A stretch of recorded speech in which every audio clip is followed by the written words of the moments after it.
What is going on? What is going on, guys, ladies and gentlemen? Welcome to Steven Steele Live. I am Steven Steele. We're going up on a Tuesday, as the kids used to say. Maybe 1 or 2 years ago, I think that's what the kids were saying. Anyway, good to see you guys. Good to see you guys. Got a lot of staples in the chat. Some new folks as well. A nice mix. Love to see it. Love to see it. Got a great show lined up for you tonight. Some real interesting things to get into, which we will crack into momentarily.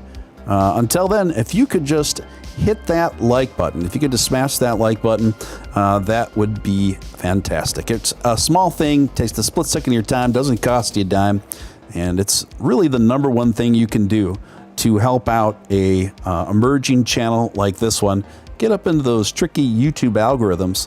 Also, if you're new here, I'd like to personally welcome you.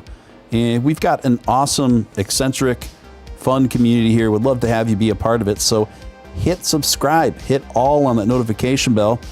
Join our ranks. Join our ranks. And also, memberships are available. Once you become a member, it unlocks exclusive membership content like additional bonus streams, live streams, videos, emojis, and discounts. You can become a member for as little as $4 a month. Just click the link pinned at the top of the chat. And lastly, if you those of you feel compelled to super chat anytime throughout this episode, that's obviously hugely appreciated for all the time and efforts I put in. At this time, I would like to introduce to you someone who's taken a little bit of a break, and it's great to have her back. I consider her the hostess with the mostest, Sadaf Jadran. How you doing, Sadaf? Hello, how are you? I'm all right. I'm all right. Good to have you back in the fold. I know life gets away from us sometimes, and we were both dealing with different kind of major things, and so now our schedules are kind of starting to sync up again. So it's great to have you back in the fold, Sadaf. Yeah, thank you for having me, and thank you for responding to those text messages I send you. No worries, no worries. Yeah, so obviously a lot's happened and transpired, not only in crypto, but world events since the last time we were together on the show. And for those of you who don't know, Sadaf hails from Sydney, Australia. How are things holding up for you over out in those parts? I know there's a lot of just wild. It's just a very wild landscape over there in terms of laws and regulations surrounding the pandemic. And how are you holding up? You know, it's so funny because every time I think about the first show I ever did with you, and we were discussing like lockdowns and how it's been for the world, and I remember you guys were, you'd been in lockdown for about 14 months or whatever it was, and I was like, oh, can't believe it. We're so good here and nothing's happened. And while the whole world was going through, I guess, what we're going through right now, we were chill. So since like June last year, we've been okay. Like everything was normal.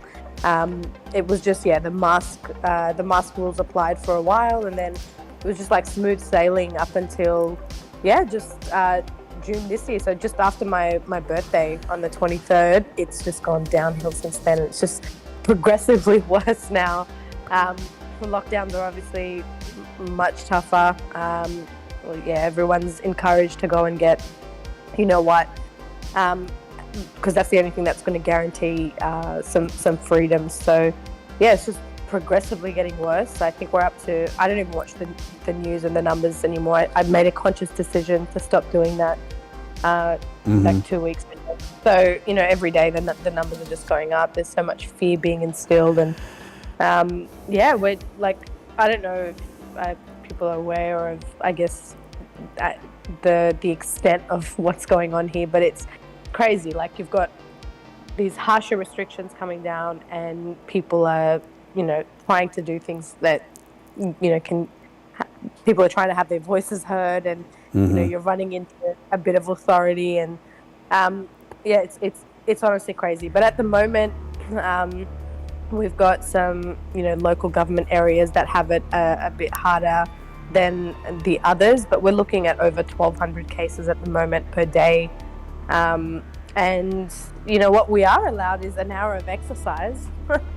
And for anyone that's double dosed, they're allowed an additional hour to go outside with their family as long as they're fully dosed. So it's crazy. I don't know how you can. I don't know what the unit of measure is. I don't know how they can actually keep track of those things. I think it's just a matter of luck and getting caught. And I did mention to you a couple of weeks ago that I take my mum to all of her cancer appointments, and she doesn't speak English very well, and every time I leave my house to go there, my heart is just pounding, although I have the right reasons. I have all the supporting documents, I've got everything. So it's crazy how much, I guess, fear has been instilled. But yeah, also I think 2 weeks ago I had a little episode myself. I don't know if this is from the increased levels of stress, but I thought I was having a heart attack. So I remember when you were telling me about that. Yeah, go ahead. Yeah, it was just it was like a sharp stabbing pain just under my rib cage, and it just wasn't getting worse. It wasn't getting better. It was just getting worse. And I think every time I tried to take a deep breath, sometimes it would stop me from taking that. It was like a stabbing sensation. It was crazy. So yeah, I eventually had to call the ambulance. They came all with the gear on. Well, yeah. It was very yeah, and they were like, it could be a pulmonary embolism. A PE for someone I guess my age and with my health is just crazy to imagine. But one of the questions they did ask me when they thought I had a clot was whether I had been dosed, and I just found that really, really interesting. But yeah, no, I didn't go to a hospital. I made the decision not to, just because of, I guess, when they did the heart rate, when they checked, they did the ECG, everything was normal. So I was like, as long as it's not my heart, because I've got that in the family, heart problems, then I'm good. I'm just gonna stick it out until I can, because you just don't want to be isolated in a hospital. And I guess it's very different now when you go to what it used to be. You're just literally on your own, no visitors, no nothing really. So we're all good now. We're all healthy.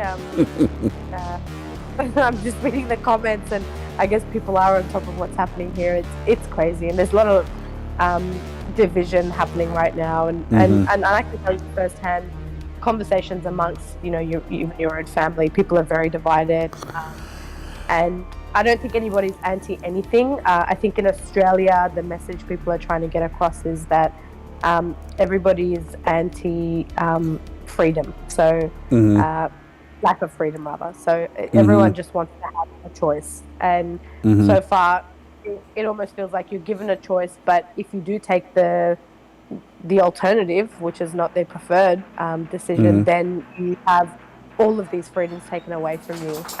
And I think people are just questioning how that makes sense if you're the one that's ultimately endangering your own life, and that's a risk you're willing to take because everyone else is safe. So I think that's where it comes from. It doesn't come from pro or anti anything. It just comes from, well, why the hell are we forced to do something? And if we're not, why are our rights taken away from us? So the country at the moment, I think everyone's just really struggling. But also the vaccination numbers are going up. So there's some light at the end of the tunnel for people who, I guess, who are doing the right thing by the government. Yeah, I think I explained that pretty well without too much. Yep. We gotta be mindful here on the YouTubes. Jason Huffman coming in at a $10 super chat. Hello, Stephen and Sadaf. Hello back, and thank you for kicking things off with that super chat. Jason Huffman, always appreciate you. Esteban coming in with a $5 super chat. I'm your biggest fan. I love you, Steven Steele. Keep rocking that amazing beard. You're too kind to Esteban, and the beard still is intact. So it's a little bit unmaintained at the moment, but it's still intact, I assure you. So thank you for that. And also, so What ended up being wrong, Sadaf? Did you have was there a specific diagnosis once you were released?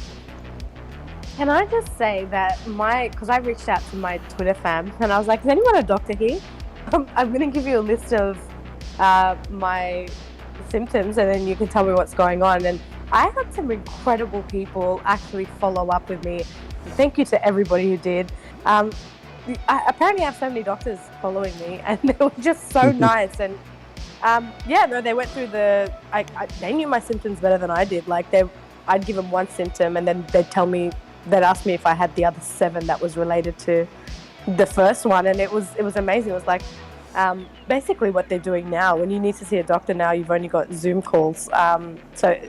So awkward because so often when you go to a GP, you've got, like a blood pressure assessment or an ear check or an eye check or whatever it is, and you can't do those things anymore. So I don't know how they're actually measuring any of these things and how accurate these things are, but I mean, that's another topic. But I had some cool people reach out to me and they went through the symptoms I had and everyone agreed that what the ambulance said to me was, very over the top. And if I did have a PE, I probably shouldn't be alive for longer than, a couple of days. And I've made it a couple of weeks now, so I'm pretty sure it's not that. But the most common was, it could be some sort of an infection.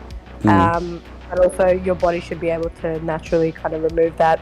And also, I think it's honestly the high levels of stress. There is nothing at the moment that is more concerning than, it's all subconscious as well. And I think most of that happens from reading all of these things constantly, from watching the news, from every second, even if you're watching a show, when it's ad time, the ads are all, go and do this, Australia, go and help your country and get the JAB, and that's all it is, right? So it's in your face constantly, and then I'm sure people are across Telegram, and then there's all this alternative messaging and on those social platforms and apps, and it's crazy. And I think it's just an influx of all this information that you're exposed to, and I guess not having enough time to just sit there and kind of work out. I mean, in the past, you'd read the news, but then you had your normal day to go about. You had work and then whatever, you had a break and then you might, read another. But now it's like you're at home and you are constantly surrounded by this. I mean, you could be the most sane person, put someone in a room and just, put some sort of a high frequency tone on for a few weeks and they'll lose their mind, right? It's the same kind of thing. I think it's just about removing yourself from this kind of exposure and just keeping yourself busy, and that's essentially what I've been doing since I had that little run up, and I'm good now. But yeah, I think it's just honestly all of that stress, and then dealing with all the other things in life. I've got a sick mum, I've got a few other sick family members, and it's just about being there for people, not being able to be there, managing everything else, all the ambiguity, the uncertainty. It's crazy. I think yeah. What's that? So in summary, I think it's just stress.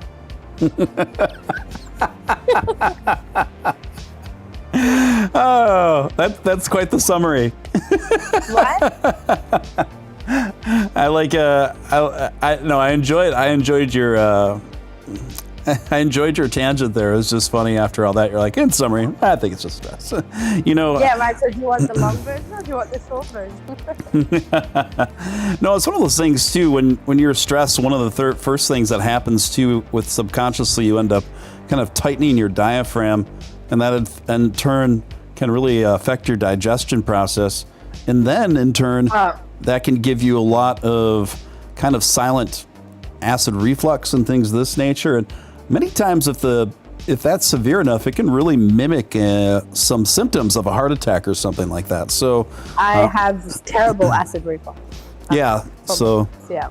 Yep. So that's something to consider as well. Miles G up in the house. Good to see you, Miles G. Says hashtag NFT. Yeah, we'll be talking about We'll be talking about some NFT action tonight as well. Someone asked earlier in the stream, Steven, are you a Blade Runner fan? What gave it away? Yes, of course I'm a Blade Runner fan.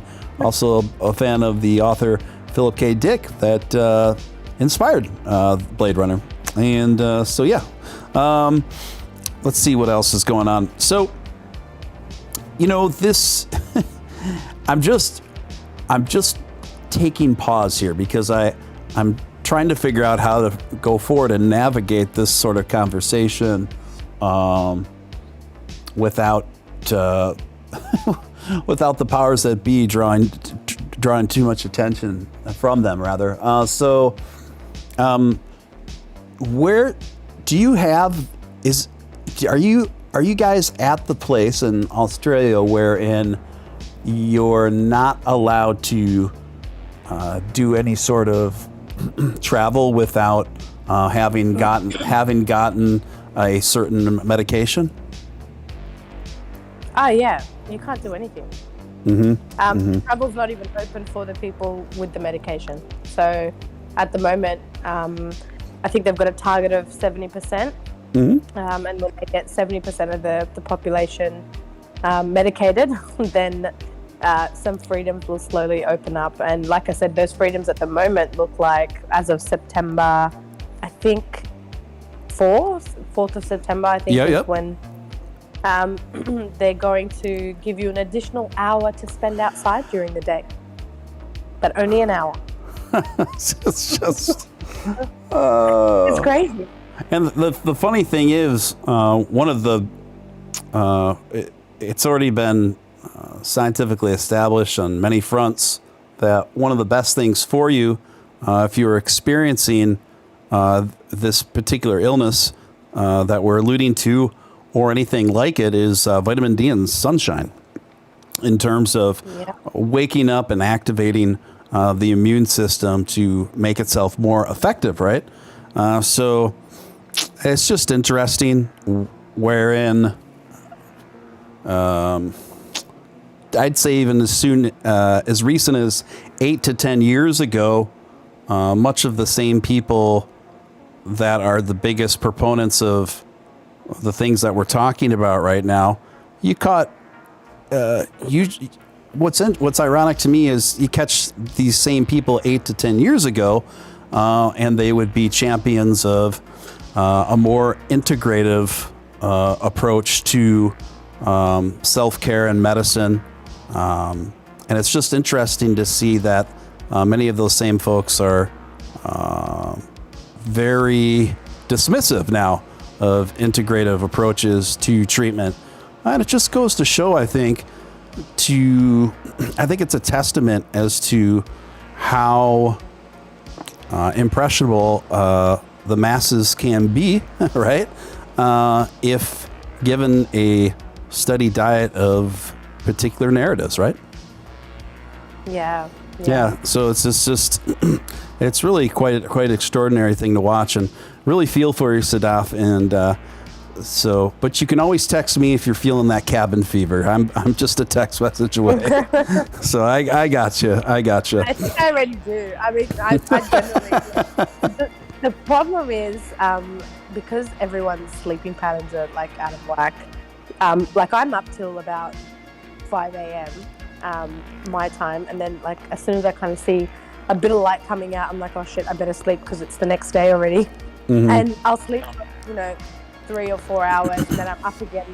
And I think I've been doing that now for the past 6 months. Like I've been doing that since February, and I think it's really catching up to me. But also, in saying that, what happens is when you sleep later, you wake up later, then you've got to do everything you need to do inside the house, and by the time you even get to that 1 hour that you can go on a walk, there is no sunlight because it's so late in the day.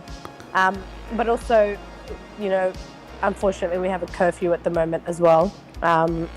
So you're only allowed to be out of the house between 5 a.m. and 9 p.m. So it's crazy. Like sometimes, you just want to run to the service station and grab some milk at like 10 o'clock when you realize then you can't do that anymore.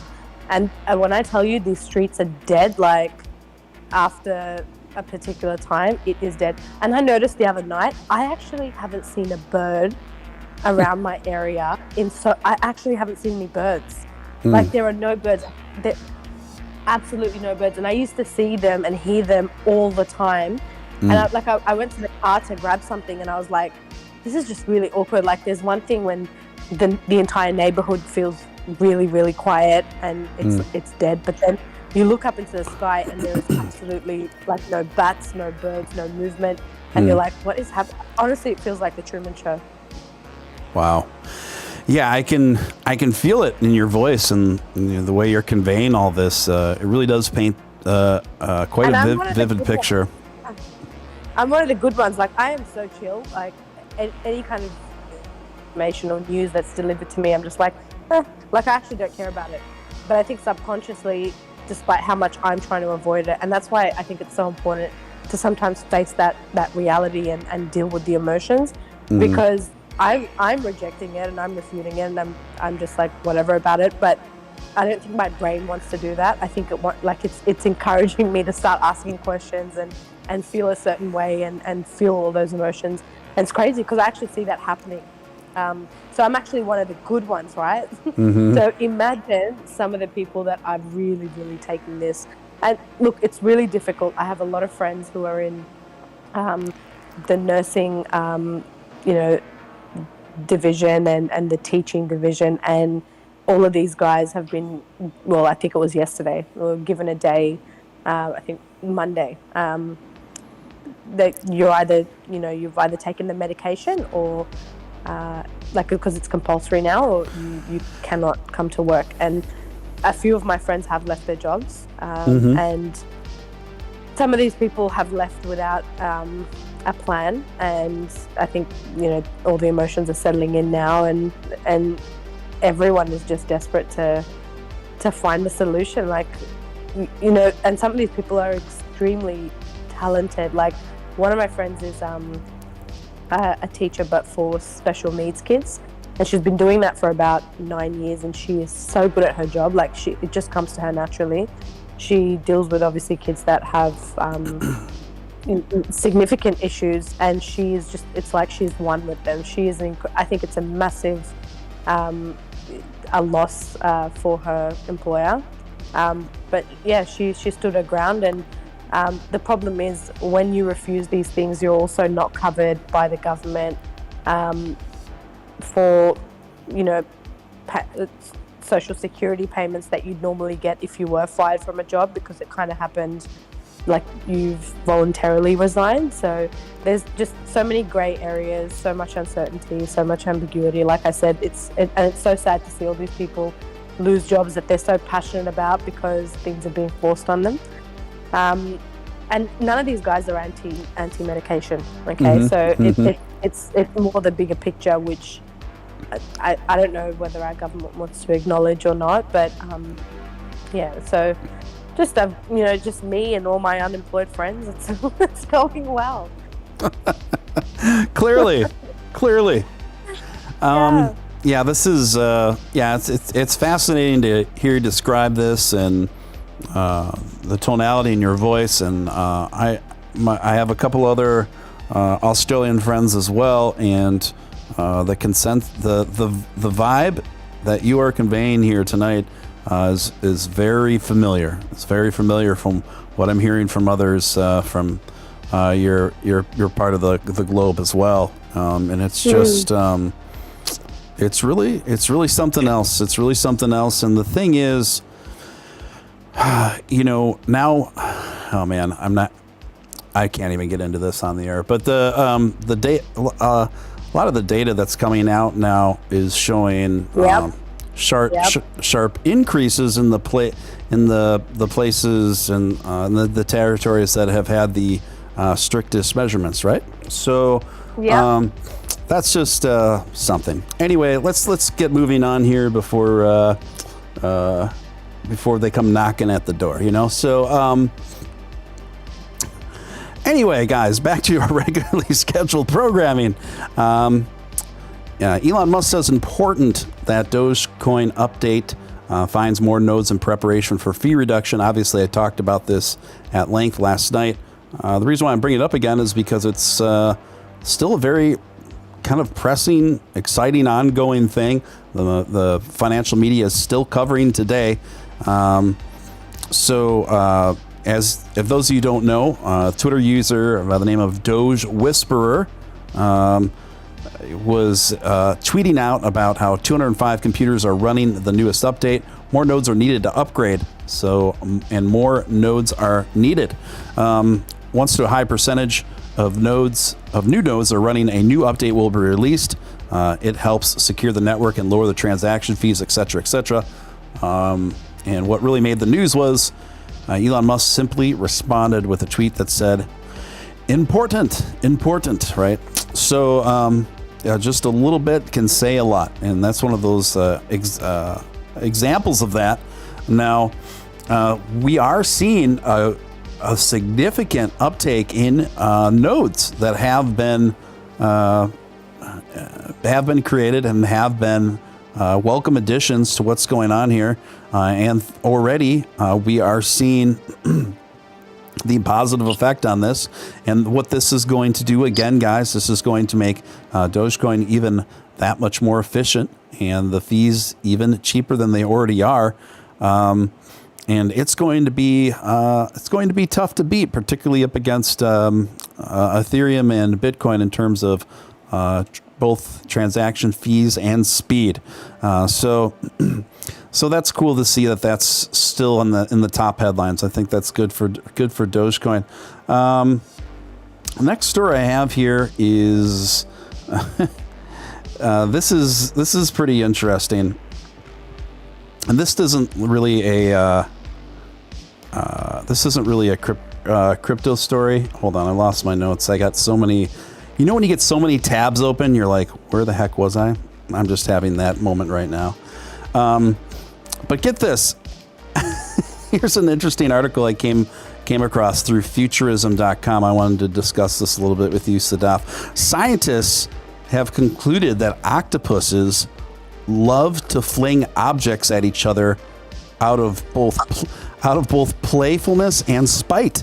6 years ago, a team of scientists from the University of Sydney, your turf, filmed a common Sydney octopus throwing shells, silt, and other seafloor debris at each other. At one time, it wasn't clear whether they were actually targeting one another or if the octopi were merely collateral damage, since they use the same throwing mechanism to discard food or build dens. But new footage and closer analysis of the video makes it very clear that yes, octopuses tend to have a tendency to target and fire away at each other out of anger or trolling.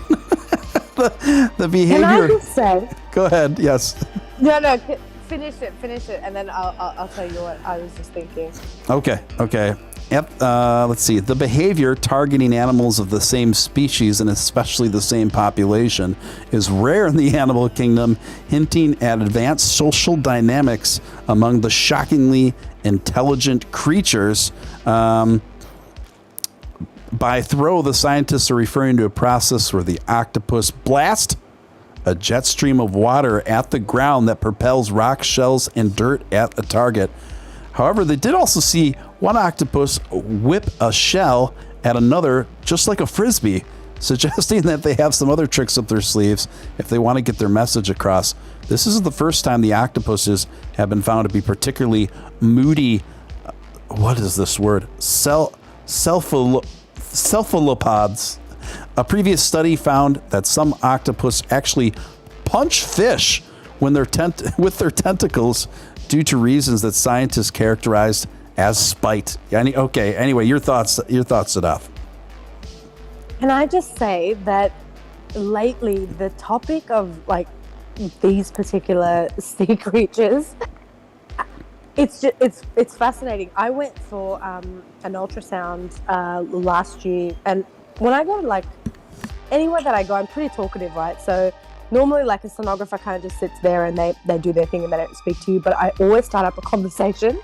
And the lady I was speaking to was telling me, she was like, oh look, I watched this show, and it's like I'm obsessed with octopus, and she was going into all this detail, and I was like, okay, well, what's the show? Give me the name. And I actually went and watched it, and I don't know if you guys have watched this or not, but it's called My Octopus Teacher on Netflix.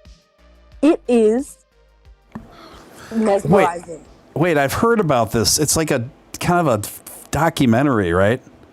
Dude, it's a love story, a very real love story. That's weird. I heard about this. Man. Oh my God. Like, you need to watch it, because it is like the entire time you get lost in, like, you forget that this is an octopus, and this man is going deep in the water every day to visit the octopus, and they're touching them, like they're touching each other. It's very it's really mesmerizing in a fact where you, in a sense where that you can see that the octopus 100% knows it's him, and is very well aware of what's going on. And then there's a bit where, like, the octopus loses an arm, and it goes into its den for like a couple of weeks or whatever it is, until the arm regenerates, and it comes back out, but then it remembers him, and they wait for each other at particular places. Anyway, the whole experience is fascinating.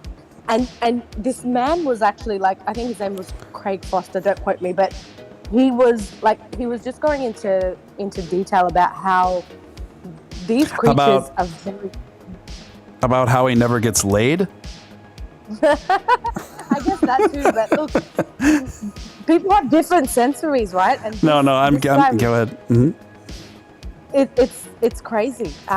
This octopus, like, they were in a relationship, and this guy would go in every single day at the same time, and that octopus was waiting there for it, and they would, like, you know, they'd have a moment of, like, playing around, and, like, it was crazy. And then there was, like, a moment where the octopus was about to get attacked, and he couldn't interfere with that, I guess, what nature was kind of doing at that point, but he really wanted to, because he obviously felt deep emotions. And it is crazy. Like, you guys need to watch it. It's called My Octopus Teacher. It's on Netflix, and if you've got some time to waste, but also learn about how intelligent they actually are.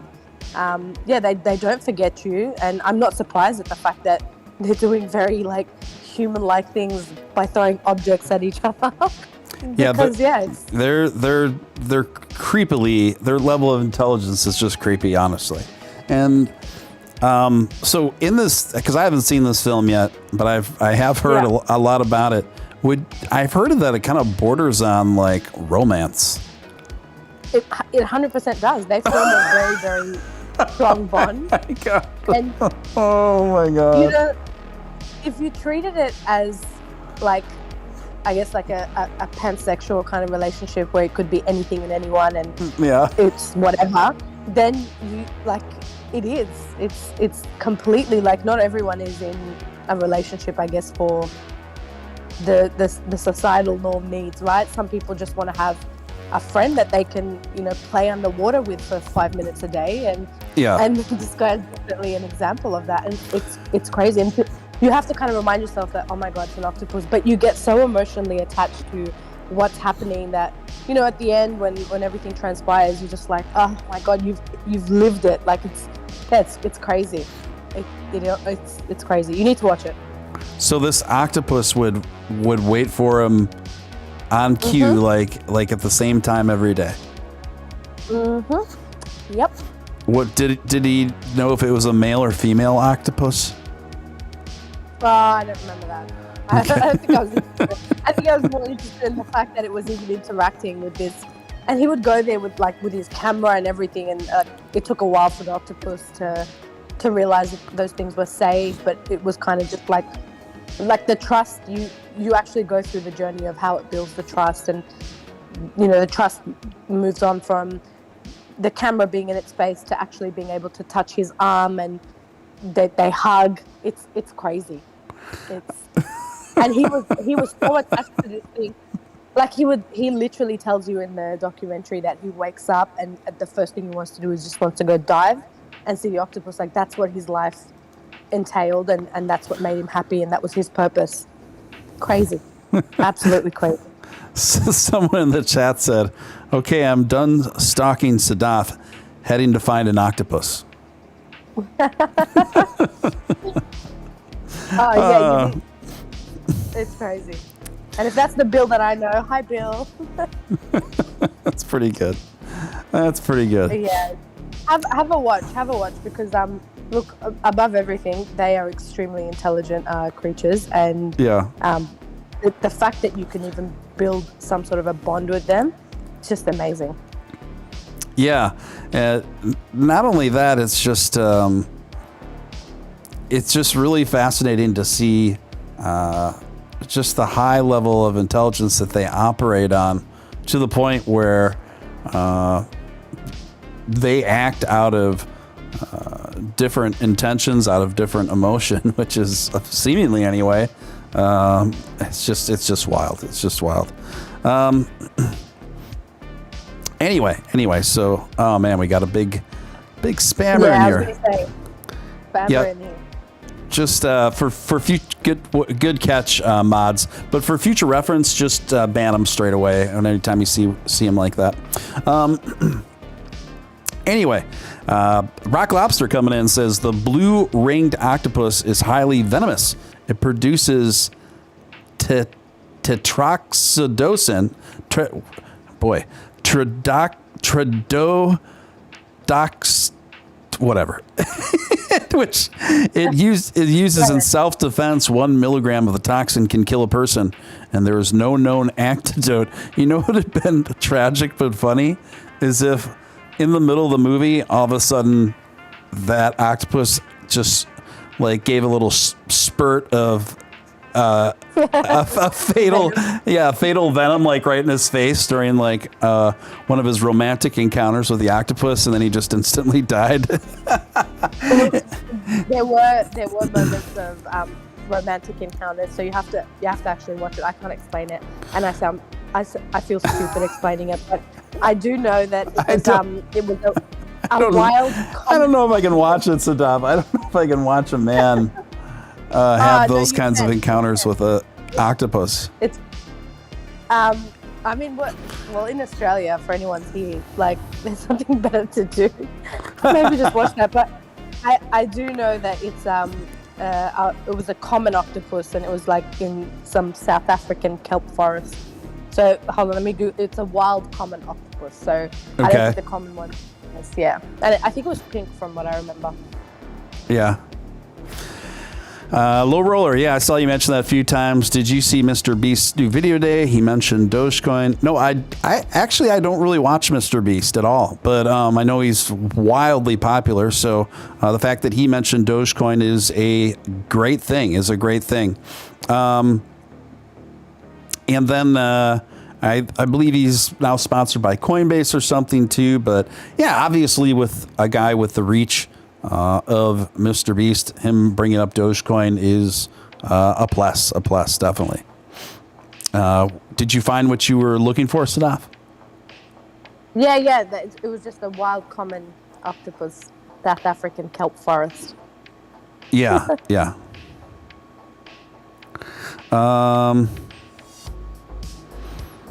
I think Alan Schneider is a friend, not foe, Zombie Doge Army. So if you want to, Zombie Doge Army, it's just chill on the.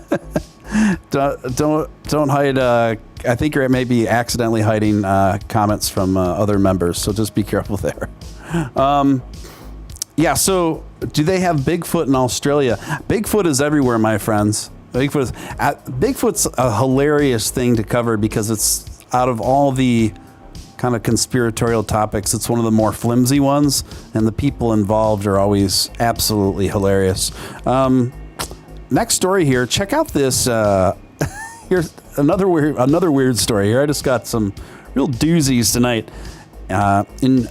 Here is first of all the title of this article is what kind of made me laugh and got my attention. Intruder drives vehicle into Elon Musk's weird tunnel. The driver of the unauthorized vehicle was cooperative and eventually escorted out of the system. An intruder managed to drive their vehicle into the Boring Company's loop system in Las Vegas. According to documents obtained by TechCrunch, an unauthorized vehicle managed to slip past security on June 21st, the Elon Musk-led company had to call out Las Vegas Metro Police as a result of intrusion. The driver of the unauthorized vehicle was cooperative and eventually escorted out the system. An email between the Loop's operations manager. It's a bizarre incident showing that the system may have some unexpected security flaws just months after opening to the public, and they have nothing to do with a fleet of several dozen Tesla's vehicles racing through a tight tunnel with passengers on board. As you guys may recall, when they came out, when Tesla came out with its Plaid line of vehicles, there was a lot of video footage released of where people could ride in the Plaid cars, of them going Plaid into essentially the turbo boost, the engine turbo boost, to get a feel for that. So that's what this is. And it's like it's like hidden forbidden private tunnels just for these purposes, right? So, and this guy kind of stumbled across and got through the security measures and was cruising in Elon's hidden tunnels. I don't know. There's really not much more to the story than that. It's just kind of just a funny, unusual little footnote there. But and then I think most of you may have seen this, maybe not, but a Twitter user asked Elon if he was an alien yesterday, and he said, "Is Elon Musk an alien?" And Elon Musk simply replied, "Of course, of course." So that's not the first time he's been accused. You know who really strikes me as not an alien, but a by the way, Josh Randell disavows. Thank you for the $20 super chat. How the hell is Sadaf both a diamond melting hottie and a super great people at the same time? That never happens. Sadaf must be an elaborate bot. Sadaf, are you a fembot? Do you know that when I first started becoming really active on Twitter, that was the only thing I'd receive in my inbox? Like, you're a bot, you're a guy. It was so common. I don't know why people just assume that when someone first jumps on here. I guess there's just a lot of bad experiences, but no, I'm not. Okay. See, we just had to clear the air, but thank you, Josh. Appreciate the generous super chat and your continued support. Well, that's good to know. That's good to know, Sadaf. So thank you so much for clearing up the question there. Next story here is something I think is really notable, and that is what is seemingly forming a pretty sharp bull run for both Bitcoin and Ethereum. And this comes courtesy of Cointelegraph. Remarkable on-chain metrics could spell Bitcoin, Ethereum bull market returns in the near future. On-chain data is showing more and more similarities between mid and late 2020, with springboard period for Ether and Bitcoin bull market. Bitcoin and Ether have started showing remarkable bullish divergences that echo the start of bullish price trends. It's according to the latest data collected by on-chain analytics from firm Glassnode this week. Bitcoin and Ethereum data mimics what happened before as Bitcoin and wider cryptocurrency markets rally higher. A remarkable on-chain divergence continues to form across both Bitcoin and Ethereum. Report summarizes on-chain activity on both chains has remained quite quiet relative to bull market highs, even as price momentum continues upwards and bullish trends supply dynamics remain in play. The signs are everywhere, from mushrooming network participation to record transaction value. Bitcoin and Ethereum are anything but quiet under the hood. Despite prices being near 50K, these are still 1/3 below all-time highs, but growing rapidly. It's notable that the current activity on both chains is similar to the stable pre-bull accumulation range established in mid to late 2020. And more analysts are saying. So we are seeing this, excuse me. And I did double check all this information, and it is all looking that way. And like I said many times on this show, that these things have been running in cycles, right? Both the retracement cycles and the bull runs.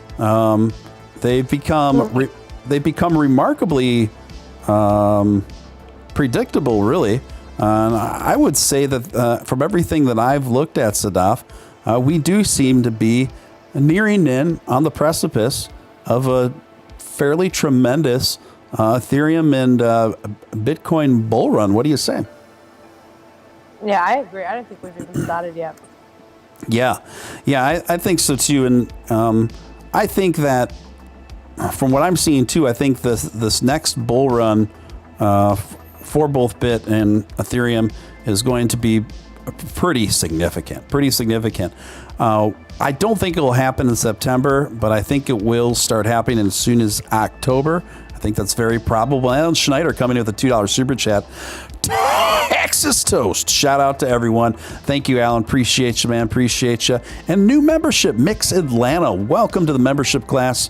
Welcome. And by the way, I will be doing a short members only stream after this broadcast. So if you'd like to get access to those special features and members only broadcasts, etc., just click the link pinned at the top of the chat. You can become a member for as little as $4 a month.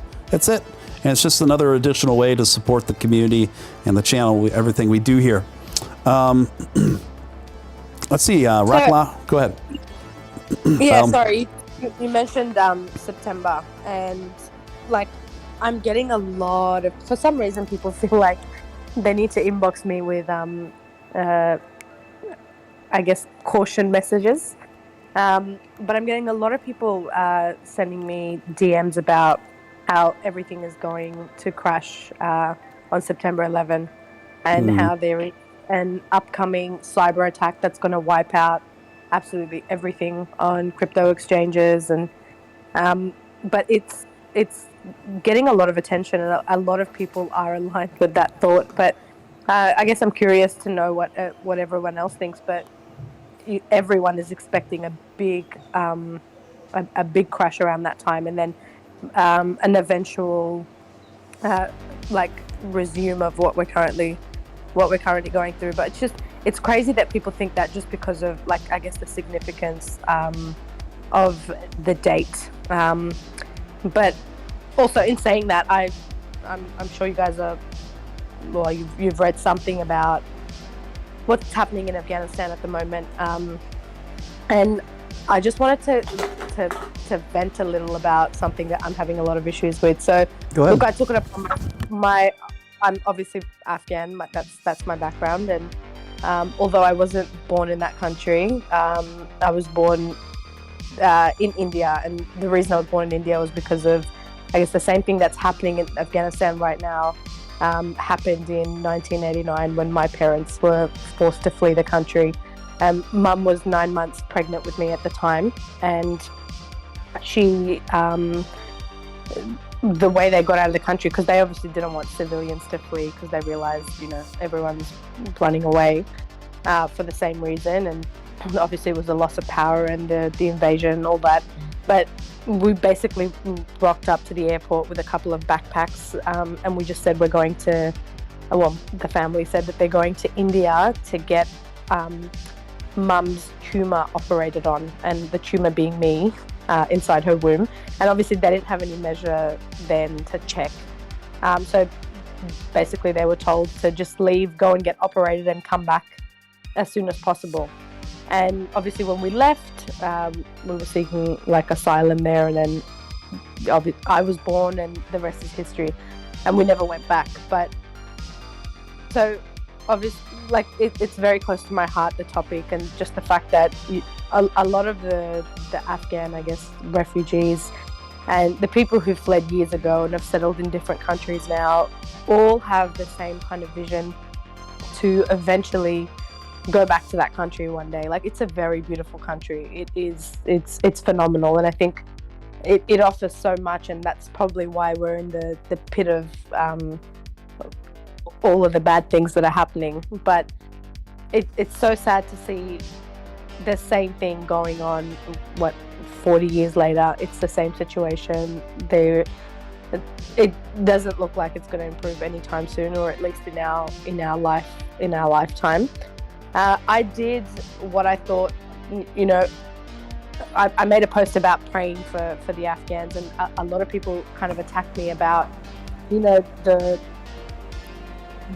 I guess the influence I have and how I can do a lot more instead of just a prayer, and how the prayers won't actually do anything and I should be doing something more. So I decided to open a GoFundMe, and I have a vetted organization who I normally donate to, and they take care of widows and orphans in Afghanistan, giving them education and all of these things. And but I did it under my own name because I just thought I will transfer these funds to this individual bit by bit, just because of all the issues around security that's currently taking place in the country.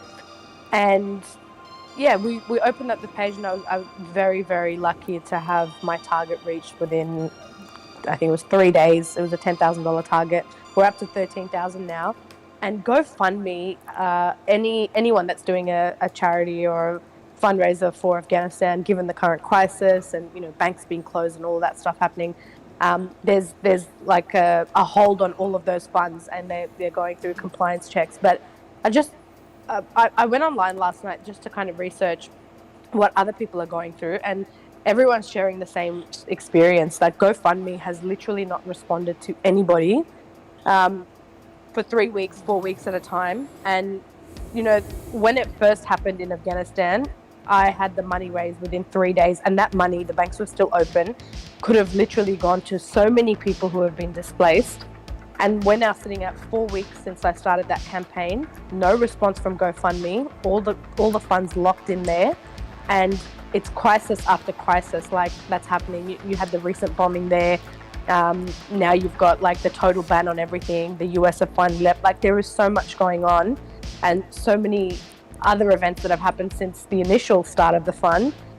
And GoFundMe just doesn't want to respond to anybody. And it's crazy. I followed up like 4 times now to the compliance officer, and I've tweeted, I've tagged them on Instagram posts, and literally nothing. And I don't want to name and shame, but it looks like they have a really bad reputation when it comes to crowdfunding. And if anyone's out there that's looking for a business idea, come up with a better crowdfunding platform that can actually respond to people, have a better SLA. The sad part of all of this is, and people do this, and there are scammers out there, and I'm fully doxed on all of my platforms, but people who have donated are asking questions, and they're not asking questions in a negative way, but they're asking, like, how are you going? Has the money reached there? Have we made a difference? And they're all very legitimate questions that I have absolutely no response to, because all the money's tied up by a compliance team that have absolutely no SLA,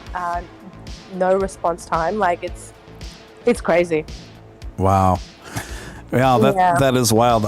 Mix Atlanta coming in with a $10 super chat. Thank you for that, Mix Atlanta. Happy to be a part of this, fam. Thank you, Steven, for your dope channel and content. You've had a realistic, honest approach to the speculation of our beloved Doge, and that's rare around YouTube. 40K Club, Diamond Hands, I love it. I really appreciate the super chat, and welcome to the membership, and thank you for your support, Mix Atlanta. Thank you for the kind words. I really do appreciate hearing that stuff. It means a lot. It means a lot. GoFundMe is obviously the kind of main go-to, and I know there used to be some rivals that aren't around anymore because they were even worse in terms of nefarious activity and people not getting getting their funds and things like that. And as far as just to dovetail a little bit off of what Mix Atlanta says, I am very optimistic and bullish about crypto in general, and obviously Dogecoin. But I'm optimistic, but I'm also realistic, and I state a case. I come to the mat night after night, and I give pragmatic reasons why to be excited about Dogecoin. I give pragmatic reasons why to be excited about Bitcoin, Ethereum, and the rest. And I think that is more impactful when you can give people pragmatic reasons. And I will say part of what I feel to be under the umbrella of pragmatism and pragmatic optimism is reminding people to feel empowered, right? We don't always necessarily have to wait for the various dictates out there to just happen to us, right? We've seen, even through the power of this small channel and community, we've shaped things. A great example of that would be when Elon Musk liked my tweet about AMC merging with Dogecoin. What happened then? Well, then I was in the news as a consequence to Elon Musk for about 3 days straight. What happened then? Well, we saw Dogecoin go up about 2.5 cents for about 3 or 4 days because of essentially a vibe that just kind of started on this show, that carried over to Twitter, carried on to Elon, carried over to the market.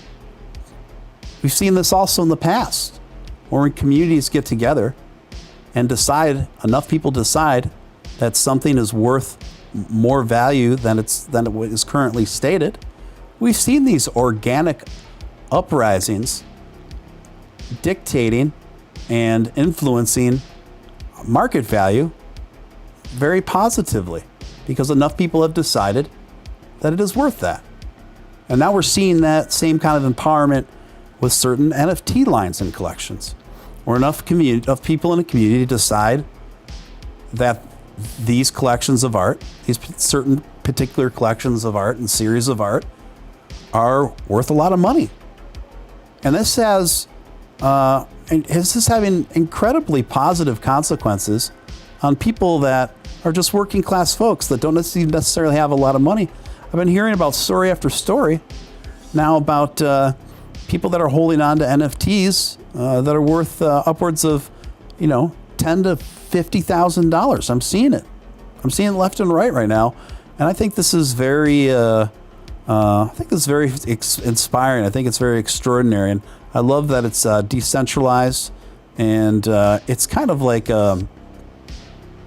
it's very empowering. It's very empowering when you're looking at a lot of systems that are at minimum in part rigged, right? Rigged against everyday people. So I'm very inspired by what I'm seeing. I'm very inspired by what I'm seeing, and I don't think it's productive to get in petty squabbles with people. You'll always get once a community grows to be large enough, you're always going to get a certain margin of anywhere from 2 to 8-9% of people who are just idiots that are just try to cause trouble and drama and get into it with people over the stupidest shit, honestly.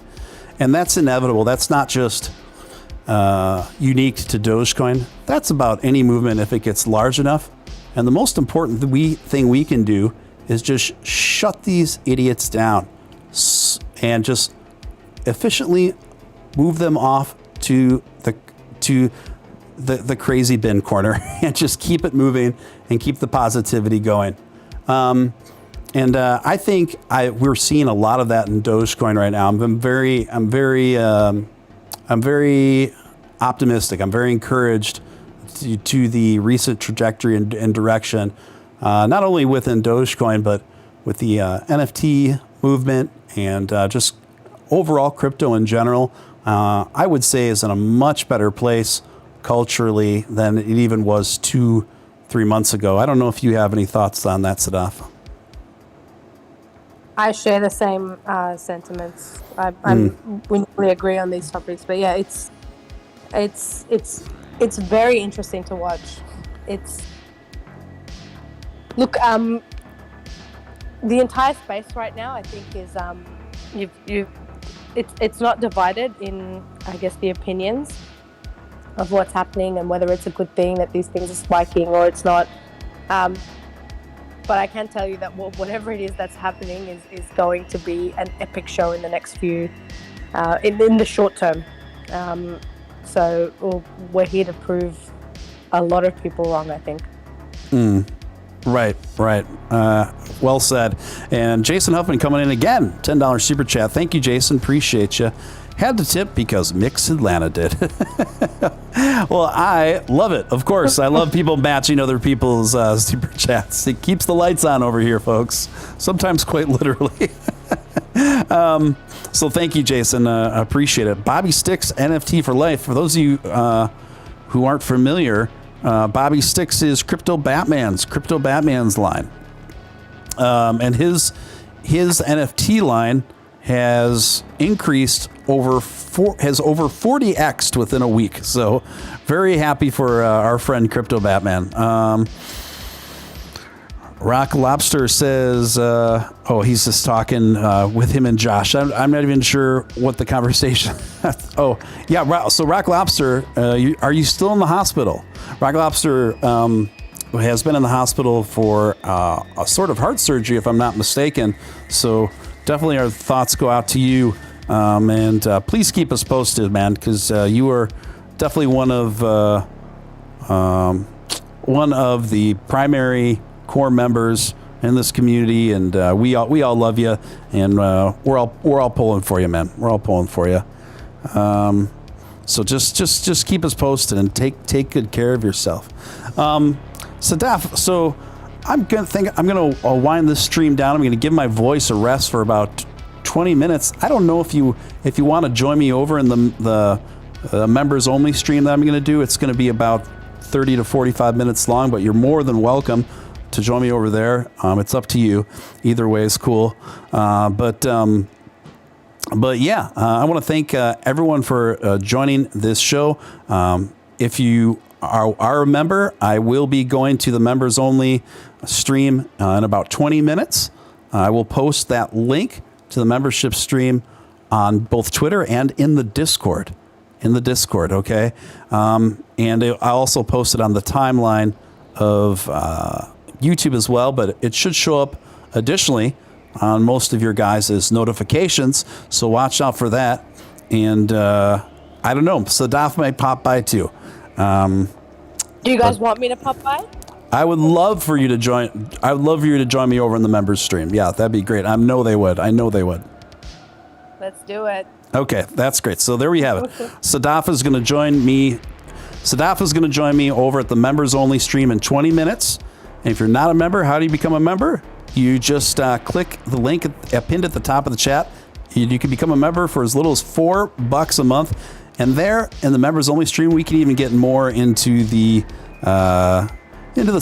spicier content too, you know. So we will be it will be interesting for sure. Josh Rendell disavows coming into $20 super chat. Thank you, Josh. Appreciate you so much, man. If Sadaf was single and I was better looking and I was her type, plus I had a bunch of money, look, well, never mind. I'm trying to say Sadaf is the poo. I'm sure that's a compliment. Is the poo. I hope so. Is the poo. I mean, it has to be. I don't know what else to say, Josh, but that's pretty funny, man. And thank you. And Jason Huffman matching Josh Randell's super chat for $20. Thank you, guys. I really appreciate it. I had a tip because Josh did. Thank you so much, guys. I don't care about money. Yeah. It's like if I had a lot of money. I don't care.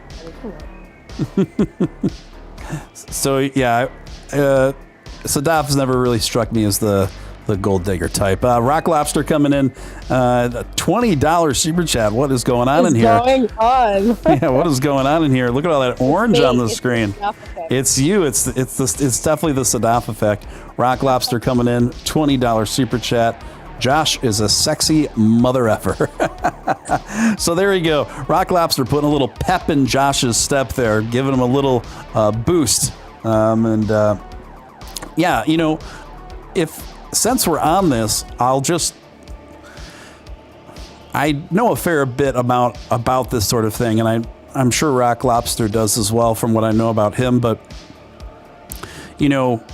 men, we have a great advantage when it comes, and I'm talking about heterosexual dynamics here, so I don't mean to leave anyone out, but I think we have a great advantage in terms of what dictates and decides attractiveness to women. Men are overall more visual than women, and women are a bit more nuanced, wherein, of course, looks are an ingredient. Don't get me wrong, I'm not discounting that. But women also have a bit more nuanced approach to attraction. I'm speaking in generalities here, wherein even if you're not, the most conventionally attractive guy, you can really hit some hardcore attraction markers with women through confidence, self-assuredness, genuineness, unabashed kind of honesty, being someone that is passionate about particular things. You've got passions and direction. You know what you want, but you're also a kind person. These are all kind of character traits that can really almost kind of like override the attraction sensors, even if you're not per se. I don't know who would be an apt analogy these days. A Channing Tatum or something, right? What do you say to that, Sadaf? I think it applies to both. I think, everything you just said. I think anyone who settles for, I guess, an external appearance or anything that's, it's so cliche, right? But it's not long lasting. It's great short term, but if there's no substance behind someone or something, you're going to easily find the next good thing, and you're not going to have enough reason to love it. So yeah, I think it applies both ways. There's just people need to have substance to be attractive. Yeah, I mean, yeah. Sorry, I'm kind of distracted by the chat. Then I noticed there's another super chat here. Midi Green coming in another $20. Look at all these 20s. 20 Midi Green coming with a $20 super chat. Sadaf. So it is the Sadaf effect. It's been confirmed. It is the Sadaf effect. That all that orange on the screen is definitely the Sadaf effect. Rock Lobster says, as someone that looks like Ned Flanders, I agree, Steve. That's funny. All I'm doing right now is I'm calculating how much of this YouTube is actually going to take off you. Because that's just kind of stuck with me. The fact that, is it 30%? What's that? Oh, yeah, YouTube takes 30% of all super chats. That sucks. Yeah, it's just one of those things. You gotta pay the piper. I still haven't received a cent of a payment from YouTube yet. So, for all the months I've been broadcasting. I mean, eventually I will. It's just this is a common problem. After I've talked to other content creators, that other content creators have waited up to 6 months to start getting paid from YouTube. And I think they do that on purpose because I think they count on a certain amount of content creators just not following up and then just keeping all the money. That's just a theory.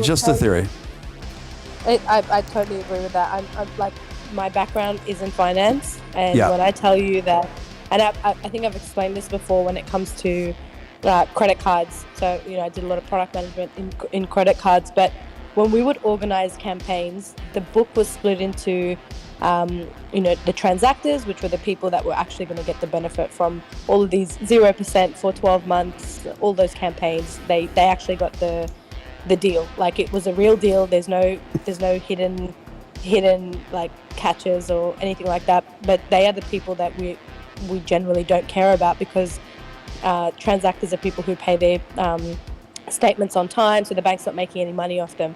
But then there were the revolvers, and that's where the bulk of the book sat in, and that was like the 50% of the customers, and that's where you were banking on the money. So these people were known for having revolving lines of credit and not paying their fees on time and having, the interest and all of that. And then there was like a very small portion of delinquent customers, which was like 3 or 5%, and that was people that just went bankrupt, never paid, all of that stuff. But the 50% of the revolvers were what we banked on, and that's how you made the money. So when you'd make a campaign, you'd literally just take their stats and then calculate and forecast what kind of returns we're expecting on a particular campaign. You would never take the transactors, so the good people, into account, but they did get a good deal, and I think that's a very common strategy for anyone. And it's true, like there's probably a 30% of the book that isn't going to actually follow up, and they get to keep that money. It's wow crazy. Wow, that is so you're kind of confirming my suspicions here. Yeah, but that's how we operate. Like that's literally how you operate. You never take the people who actually do the right thing into account when you're trying to come up with a campaign to make profit. You always take the people that are known to fault or default, whatever, on their accounts. And then I guess if any of the transactors ever became revolvers and fell into that category, then that's just more money that you haven't forecasted for, but that obviously looks good on your P&L. Speaking of more money, I didn't forecast more for Josh Randell disavows coming in again. You guys are killing it. This is nuts. This is nuts. Coming in again with a $20 super chat. Rock Lobster, the finest human on earth. You guys are all super, super swell in my book. Thank you so much, Josh Randell. Josh Randell coming in again. Josh Randell single-handedly paying my phone and internet bill this month. Thank you, Josh. Really appreciate it. Remember when flirts were only indirect ways of telling people they were the shit? Flirts are now douche moves. Yeah, it's a crazy culture that we're living in. Now, this is...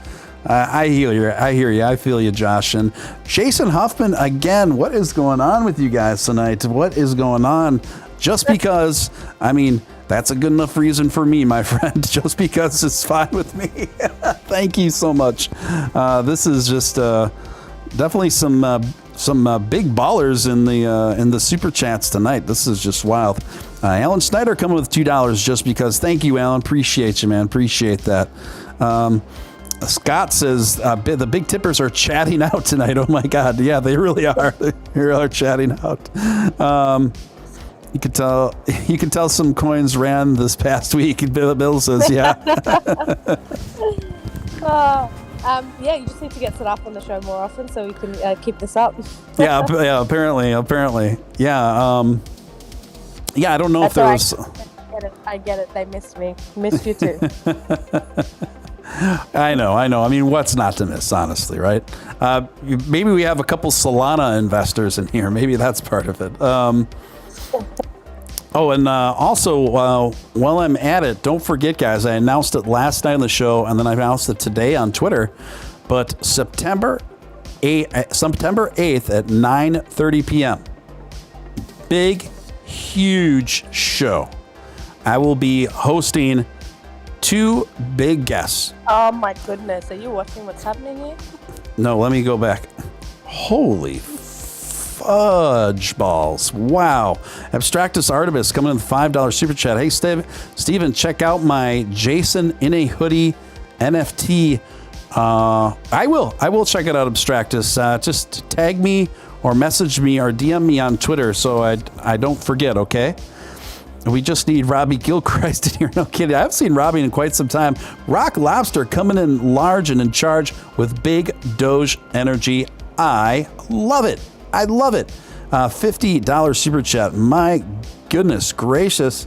I did not expect this to just come on. I thought it was going to be a quiet Tuesday and just going to, cover some basic financial news cycle stuff. And before you know it, we're talking about octopus love affairs and lockdowns and fembots. And here we are getting $50 super chats from Rock Lobster. Yeah, everyone in here rocks for sure.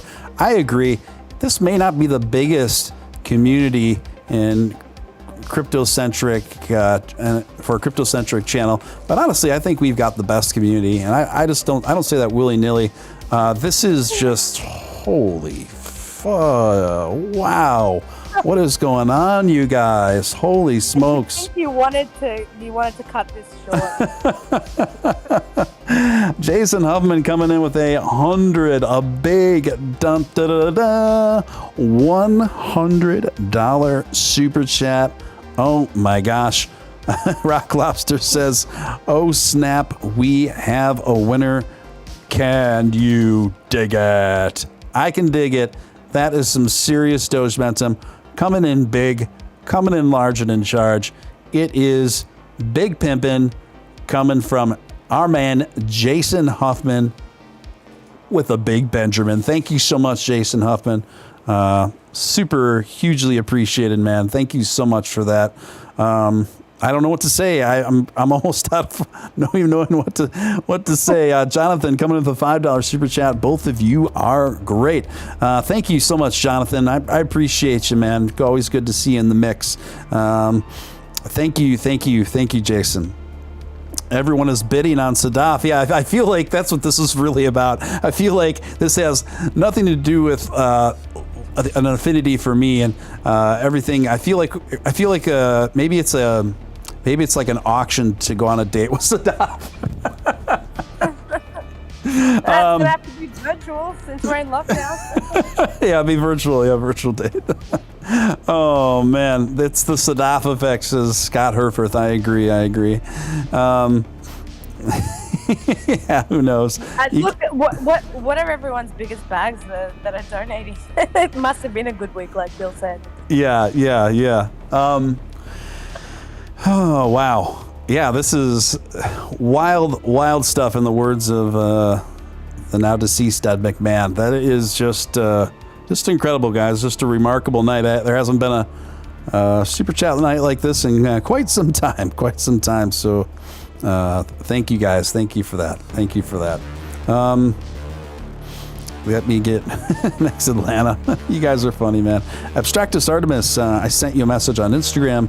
I don't use Twitter. Okay, I will check my IG and I will check out your NFT collection, Abstractus. Thank you.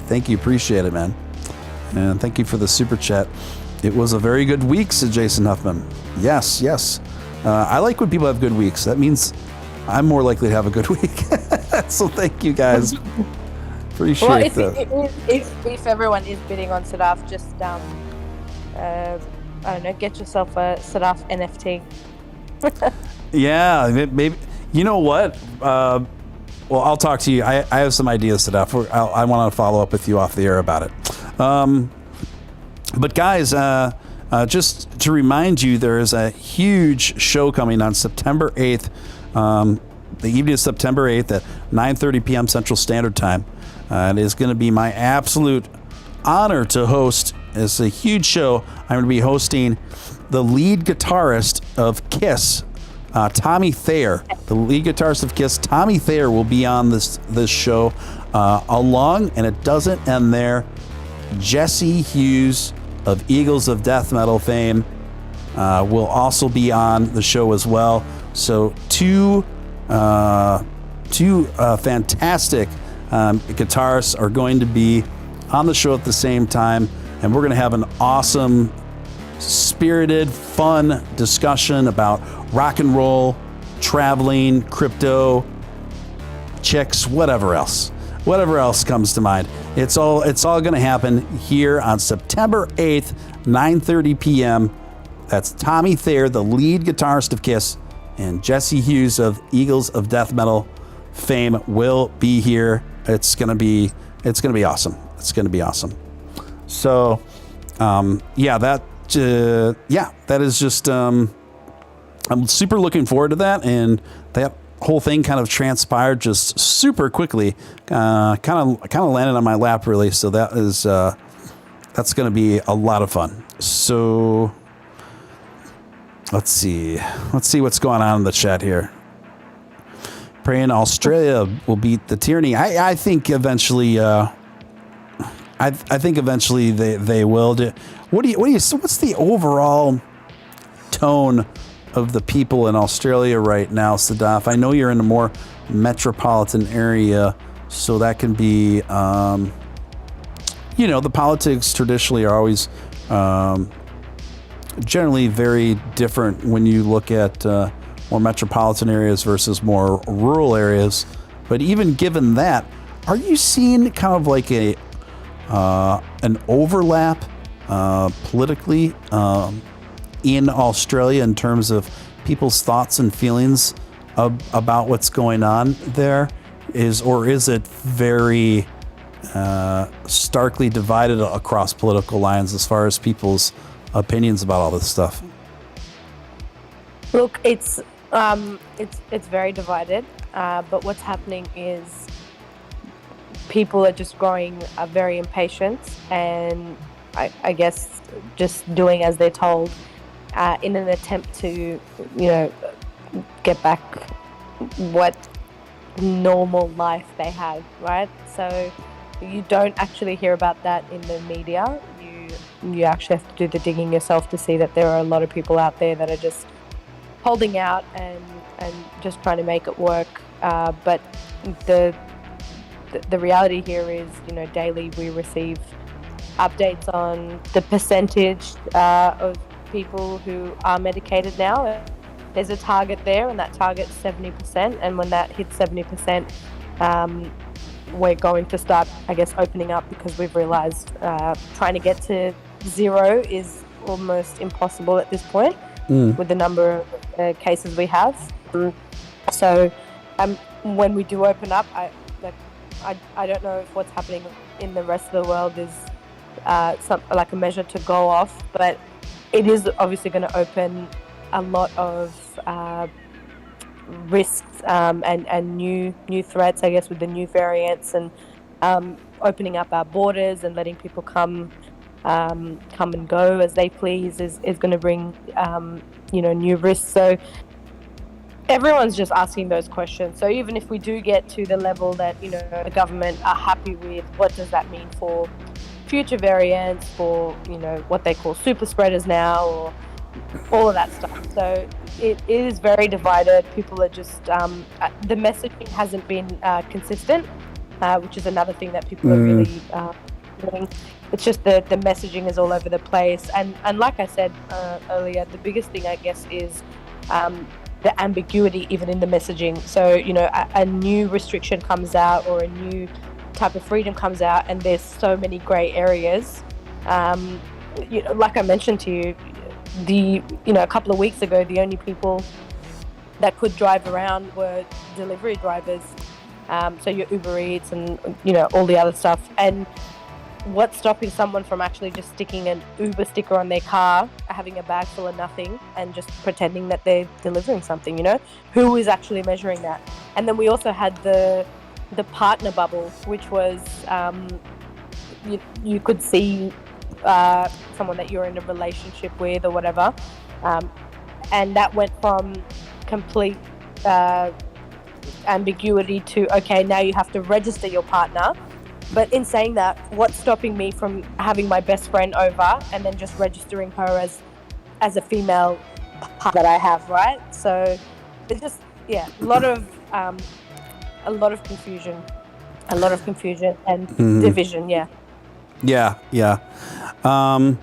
Let's see. There's another story, a bit sort of related, but a bit unrelated, that I also saw on Futurism.com today. I thought it was really interesting progress. Doctors claim to have discovered how to reverse cell aging.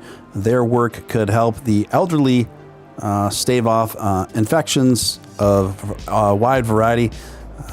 Team of scientists in the technical Israeli and Palestinian Institutes of Technology say they found a way to reverse the natural aging of immune cells, immune system cells, and potentially do things like make elderly far more resistant to a large variety of illnesses and infections. The researchers identified the molecular pathway that the human body uses to create B cells, which the immune system uses to identify and produce antibodies against new pathogens. Typically, your body stops making as many B cells later in life, by suppressing a particular hormone that can trigger production, theoretically giving an older person's immune system the same robustness it had earlier in life. This, to me, I don't know why this story hasn't been more widely reported on. This is massive. These kinds of findings that are coming out right now. It's just incredible. Go ahead. I was just going to say, if anyone has time, go and read Robert M. Goldman, who is the World Chairman, International Medical Commission, co-founder, blah, blah, blah, lots of things. He has a very interesting piece that he wrote, I think it was 2008, and then another follow-up in 2011. But basically, this guy, I mean, anything that he's called 10 or 20 years ago has literally come to fruition, currently. And one of the biggest things that he pushes, because he's also very futuristic and a massive evangelist when it comes to what's going to be trending in future. And like he called EVs, so electronic vehicles, in like 2006 or something. He's incredible, but one of the biggest things in terms of health and beauty and the trending lines of business that you need to invest in if you're looking to open up a business or an online store or whatever it is, and it has to be amongst these particular areas. And one was EV, and then there was cryptocurrency, and he called that in 2009. Like he's incredible, but the anti-aging and anything that reverses aging and prolongs life is one of the biggest things that is called out. And I remember reading that article in 2011 and looking at, I guess, all social media handles now and how it is obsessed with, especially in the beauty industry, it is all about anti-aging. It's all about how to look younger, and you'll see the rise of all these cosmetic treatments, which 10, 15 years ago was just something that you saw on Hollywood stars, right? And now everyone has some sort of cosmetic treatment done on a regular basis. It's incredible, but his entire future prediction is on anti-aging, anything that reverses like what you've just mentioned, cell aging, and anything that prolongs life, and how we're aiming to extend life expectancy to 85 plus moving forward in the next 100 years. Go and have a read of this guy's one of his reports, and it will blow your mind. And basically he says, if you start a business investing in anything other than these topics, you're basically throwing your money away, because that's not where the future is going. And he's even called out doctors, he's called out lawyers, because his entire AI trend gets rid of those professions, and not in the way that we think, but in the way that it actually helps us. And we need a smaller number of those professionals around, and they'll just be there for QA. So you'll actually have AI that scans results over 10,000 different results at the same time, and they'll give you, based on your symptoms, the most accurate prediction of what could be going on with you. But then there'll be one doctor that kind of just chairs all of these predictions by the AI and discloses it to the patient. And then the same goes with legal advice. You can't have one person memorizing everything, but a bot can. And so, he basically tells you to stay away from those professions as well. And if you were someone who finished school in 2011, you were thinking about what to do with your future, if you read this article, you'd know exactly what to do. And if those professions were something that you were looking to go down, he basically makes it look so pathetic. Like, he tells you that the world doesn't need it anymore. You need to go and look at other things. And maybe that was something to do with AI. But it's amazing. It's a great read. Have a read of it. And who is the guy? Robert M. Goldman. Okay. So if you, I'm happy to post it on your page. But have a look at the things that he said back in 2011, and we're like 10 years down the track now, and most of them's already the reality. Like, it's AI, it's longevity, it's cryptocurrency, agriculture, what's going to happen with that, basically, work, and how 80% of jobs will disappear in the next 20 years, and we're seeing that already. It's just 3D imaging and printing was a big topic as well. It's incredible. Have a read. Yeah, definitely. If you could post something on Twitter, that'd be awesome. All right, let me do it. I know there's several people in the chat that would be curious to learn more about that. Yeah, and this just imagine if we put just a huge amount of resources into expanding this sort of technology, wherein we can literally rejuvenate people's immune systems to that of a young, spry person. That would, even to what we've been dealing with worldwide right now, right? That would have just game-changing effects on treatment and prevention on a variety of different viruses and infections and things of this nature. It'd just be a different solution. You know what I mean? And most importantly, it's basically rejuvenating your own immune system response, right? Instead of relying on other things. So let's see here. Yeah, Rock Lobster's is a Cali guy.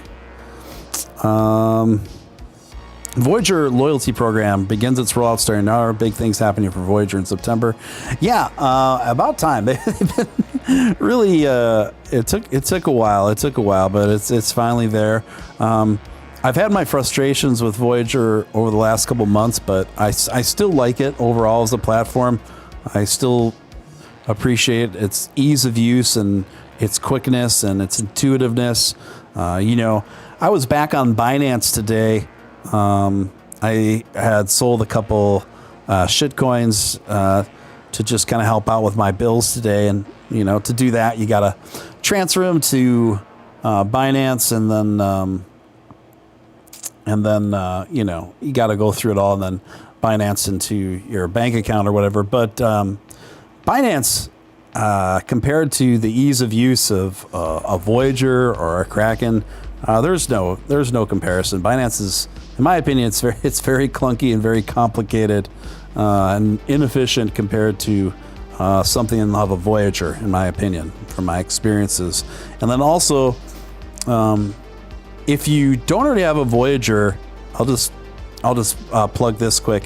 If you don't already have a Voyager account and you're in the United States, and you can get $25 in free Bitcoin if you just use my partnership code. And so if you use my partnership code, you'll get what it does. It will take you off the waiting list, so you're approved in the same day, number one. And then the moment you start trading, bless you. And the moment you start trading, you will get $25 in free Bitcoin, and you don't even have to keep that $25 in free Bitcoin in Bitcoin. You can, once it's in there, you can transfer it over to whatever cryptocurrency you want. So if that is of interest to anyone here, I'm just going to pop that Voyager partnership code in the chat. Okay. I like that Coinbase offers instant transfer to bank. Yeah, Coinbase does that too. Overall, I find myself gravitating predominantly to both Voyager and Coinbase. Personally, are my two favorites, my two favorite crypto trading platforms. What are you all using in Australia, Sadaf? Look, I use a lot because I have more experience. But I know that your standard, your Binance, Huobi, and KuCoin. But I know that a lot of people in Australia, especially beginners, find the UX and the UI of CoinSpot extremely easy to use. So CoinSpot is a big one here for Australian investors. Right. It's like you can't do what you can do on most of these exchanges on there, but it's just easy to put your money in, buy something, sit on it. So I don't think people are actual traders. They're just investors that kind of just let it sit there. And so I know that CoinSpot, and there's another one called BTC Markets. That's pretty big here. BTC Markets was actually the first one I ever got onto in 2017, but then I quickly got off that because I realized how ancient they were. But it's pretty straightforward for people who are new. Yeah. CoinSpot is the one that's like the most popular one in Australia, right? Yeah. Very easy to use for you guys. Yeah. Everything's in Australian dollars, so like it's easier. Right. You've been to the United States, right? Yeah, many times. Okay, yeah, I assumed as such. Is there anything that comes to mind in terms of specific traits or like cultural norms that are interesting or funny to you about Americans? Look, I remember my first trip there. I was at LAX, and I was extremely hungry, and I thought I'm just going to grab a small McChicken meal from McDonald's at the airport, right? Yeah. And the small was a large in Australia. I was like, I could not believe it, because I was like, oh, I'll have a bite before I get to my destination. There's a feast ready there with the family. I was like completely taken back by the portion sizes, which seemed so normal. Because I remember spending time with my cousins there, and Costco back then I'm talking 2010, we didn't have Costco in Australia. And I remember we were watching a movie one night, and they said, oh, we're just going to bring a bag of chips out. And I was like, okay, cool, like we have those. They're very small. Yeah. And they bought a 5 kilogram bag of chips.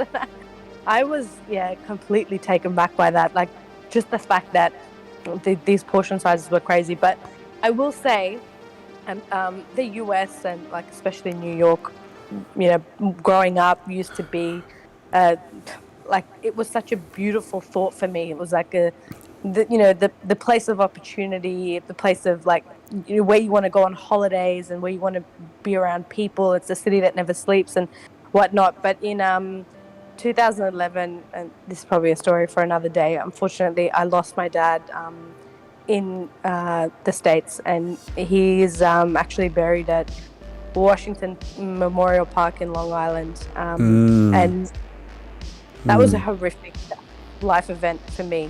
And I'm sure ever since then, I guess New York and the States in general, never the same for me again.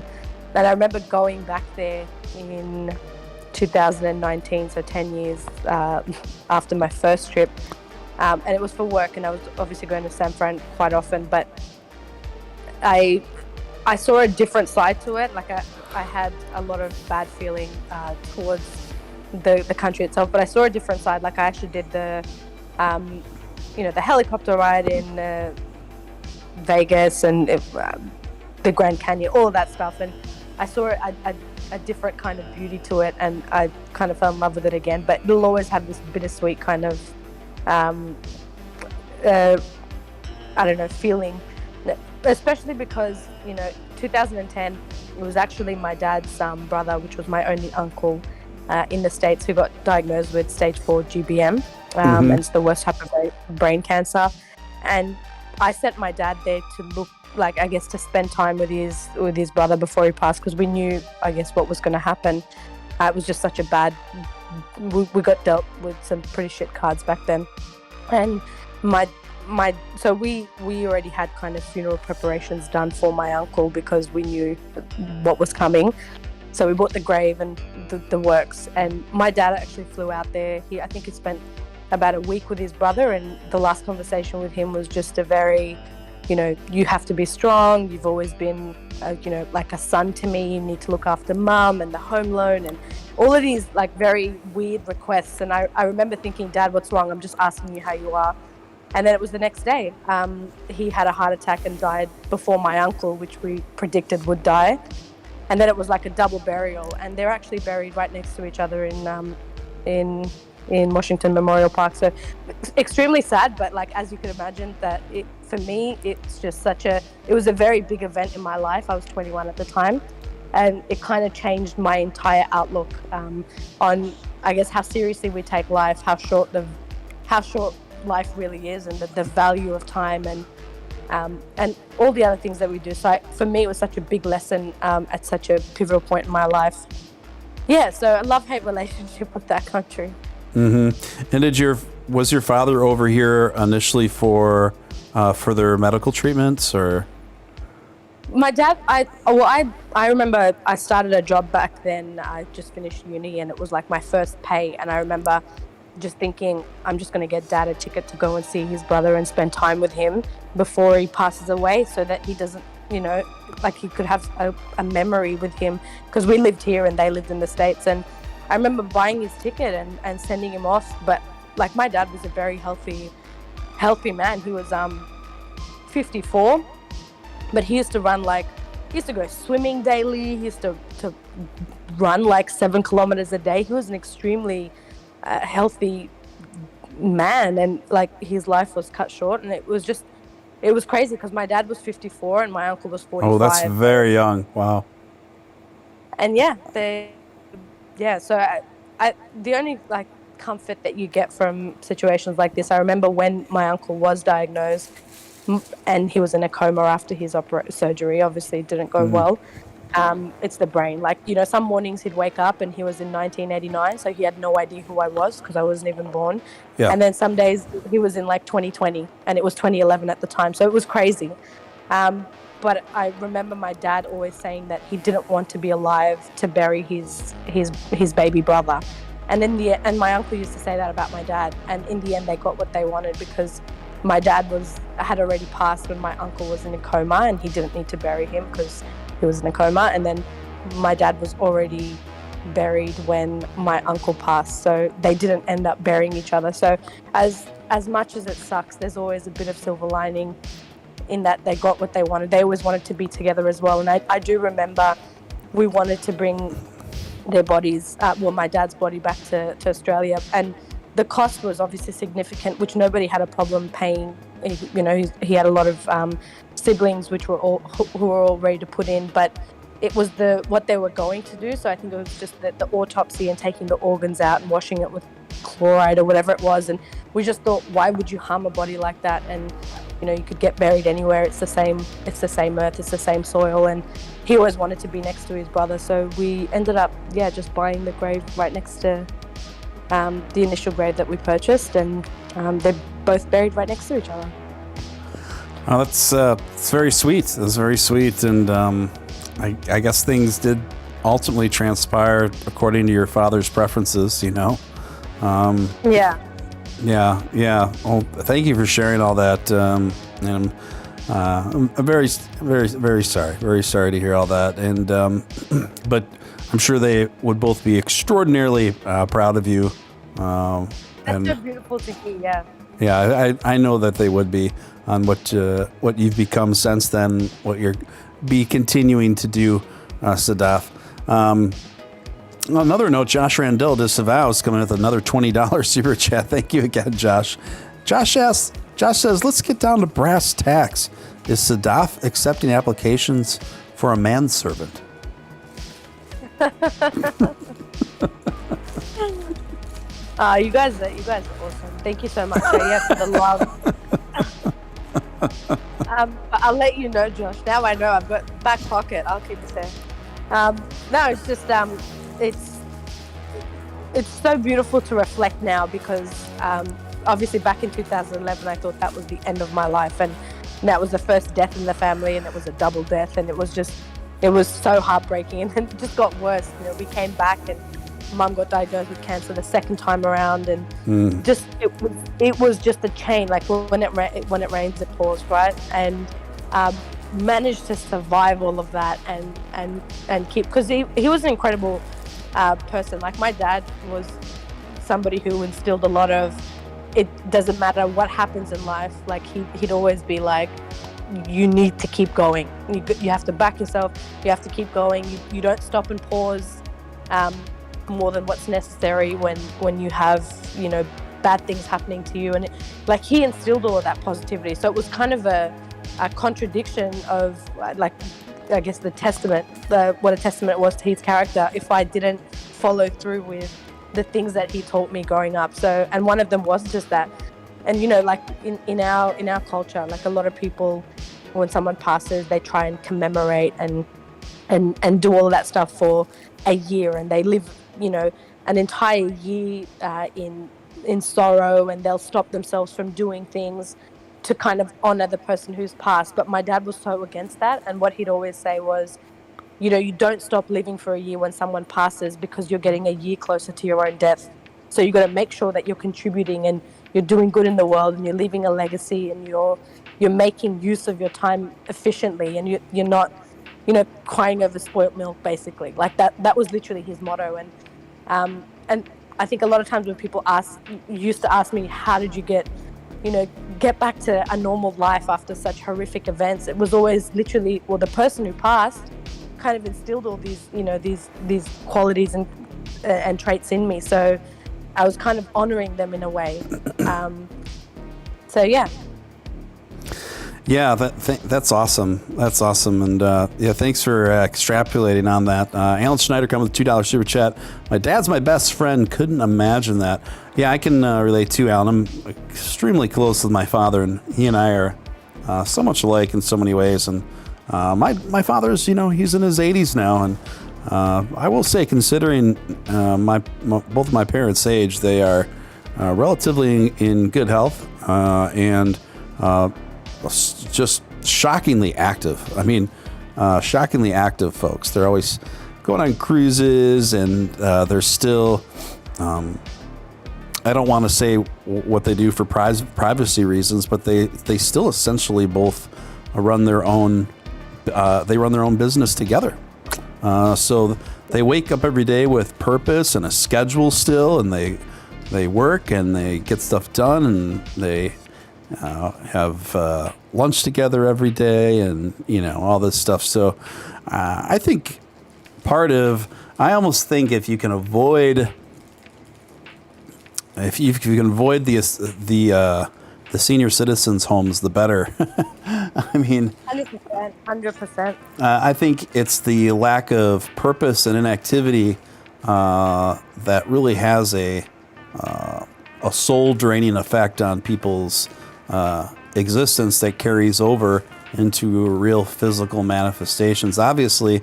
And then all of a sudden, and then also too, people get this idea once they retire, they just end up sitting around watching garbage TV, and they're not moving. And then the old adage that says, if you use it or lose it, right? Well, if you're just have a sedentary lifestyle for years and years on end, once you announce your retirement, I think that's the thing that ends up killing you, is that inactivity. So many people would agree with that. So many people would tell you.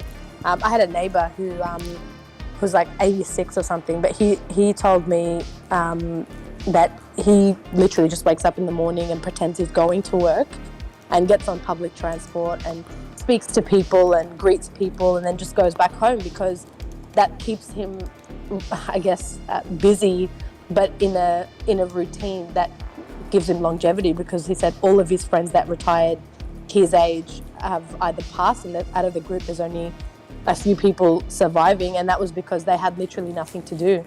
But like, I'm just going to share one more thing about my dad. What he always used to say, like, I'm a firm believer you're kind of on your time here when you've realized the purpose of life in its entirety, and you appreciate everything in its entirety.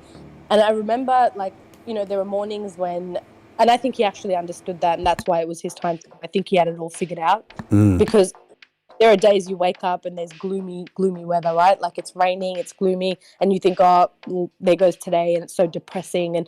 But he wasn't like that. And what I always noticed was like he'd be standing at a windowsill and he'd be like, wow, that's beautiful. And he'd always be like, Dad, what's beautiful about that? Like it's distressing. I can't do anything today. Like it's gloomy. I feel depressed. And he'd be like, no, it's not that. There's a different kind of beauty, and you haven't figured it out. Yeah, and I just think when you work out life in its entirety and you appreciate all of the beauty despite the things that we're conditioned to believe aren't beauty, I think that's when it's your time to kind of sign off here. But also in saying that, the biggest lesson was the fact that life is so unpredictable, right? And there'll be things that gear you up for literally what you think is about to happen, like the most obvious outcome. And then boom, something happens and it's completely out of your control. And I think we just need to appreciate and surrender. And just like even the current crisis right now, which is, the pandemic and all the things that are happening and people feel really helpless. I think people just need to have a bit of hope and trust that life will just always work out the way it's meant to. I don't know how reassuring that is, but some of us have those kind of beliefs and that we're clinging on. Yeah, thanks for sharing that. And Kyle S., thank you for your $10 super chat. Appreciate the show. Has genuine, deep, and also technical crypto aspects. You guys are great. Keep it up. Thank you, Kyle. Always appreciate you having the mix, and thank you for being a longtime supporter of the channel and the kind words. Really appreciate it, man. Really kind words from RW7610 as well. Great. Go, Stephen. We love having Sadaf as co-host. Stephen, what an amazing find with Sadaf. Thanks for always including her. She's great. This entire channel has really become greater than great. Well, thanks. I don't know what else to say, but thank you so much for the extraordinarily kind words, RW. When I first started this channel, I already had the intent and the vision of bringing something completely different to the crypto-centric space that wasn't already here. And I didn't even do this maybe intentionally isn't quite the right word, because the more I think about it, it wasn't so much intentional as much it was just the natural extension of who I am and myself, and doing something that I genuinely enjoyed working hard on. And so when I created this channel, I wanted it to represent genuinely who I was. And when I was looking around at the rest of the space, I realized that nobody was doing anything like a show like this. And I think it's just more interesting. Obviously, we're extremely crypto-centric here, and some of the shows only cover crypto, and that's great too. But I never wanted to start a show that was only exclusively crypto all the time. That just doesn't interest me. And I'm not. I think you lose so much when it's great that everyone is into crypto, but I think it's so important to realize that behind every crypto investor is a real person and a real story. And I think we get so much further when we can actually take moments to sit down and go through that. And I don't know when crypto just became a bot kind of mentality or a charity, and people saving. Like, people just need to calm down. Everyone is still a person, everyone still has a story, and that story is what led them into crypto. And I think it's beautiful to share that stuff. Yeah, I agree. See a couple more comments here. I've been following Steven since the days on the first channel I was on. Knew right away he was different and going places. Was glad when he first started his own channel. Thank you, RW. Wow, you do go back to when I first started getting on the air. Before this channel, there's still a few of you out there. That's awesome, and that's just wild to me. RW, thanks for sharing that. Larry Ramirez, Steven Steele, I miss running in when you would go live on Twitter. good old days, so much growth. Yeah, before I got this channel up and running, I didn't even know how to live stream. I didn't know the first thing about it. I didn't know what equipment I needed. I didn't know how to run the programs. And so there was about a 2-month interim where I learned how to do everything, right down to brushing up my graphic design skills. I mean, I do all my own graphic design every day. And so I just took a couple months to get all the equipment I needed and learn how to do it. And then here we are. But yeah, I didn't know the first thing about what I was doing when I first started. And people say things to me, oh, you must have a lot of experience in this field. And I said, I had zero experience in this field. Now, what I did have experience in was I have a history of doing voiceovers and that sort of thing. And but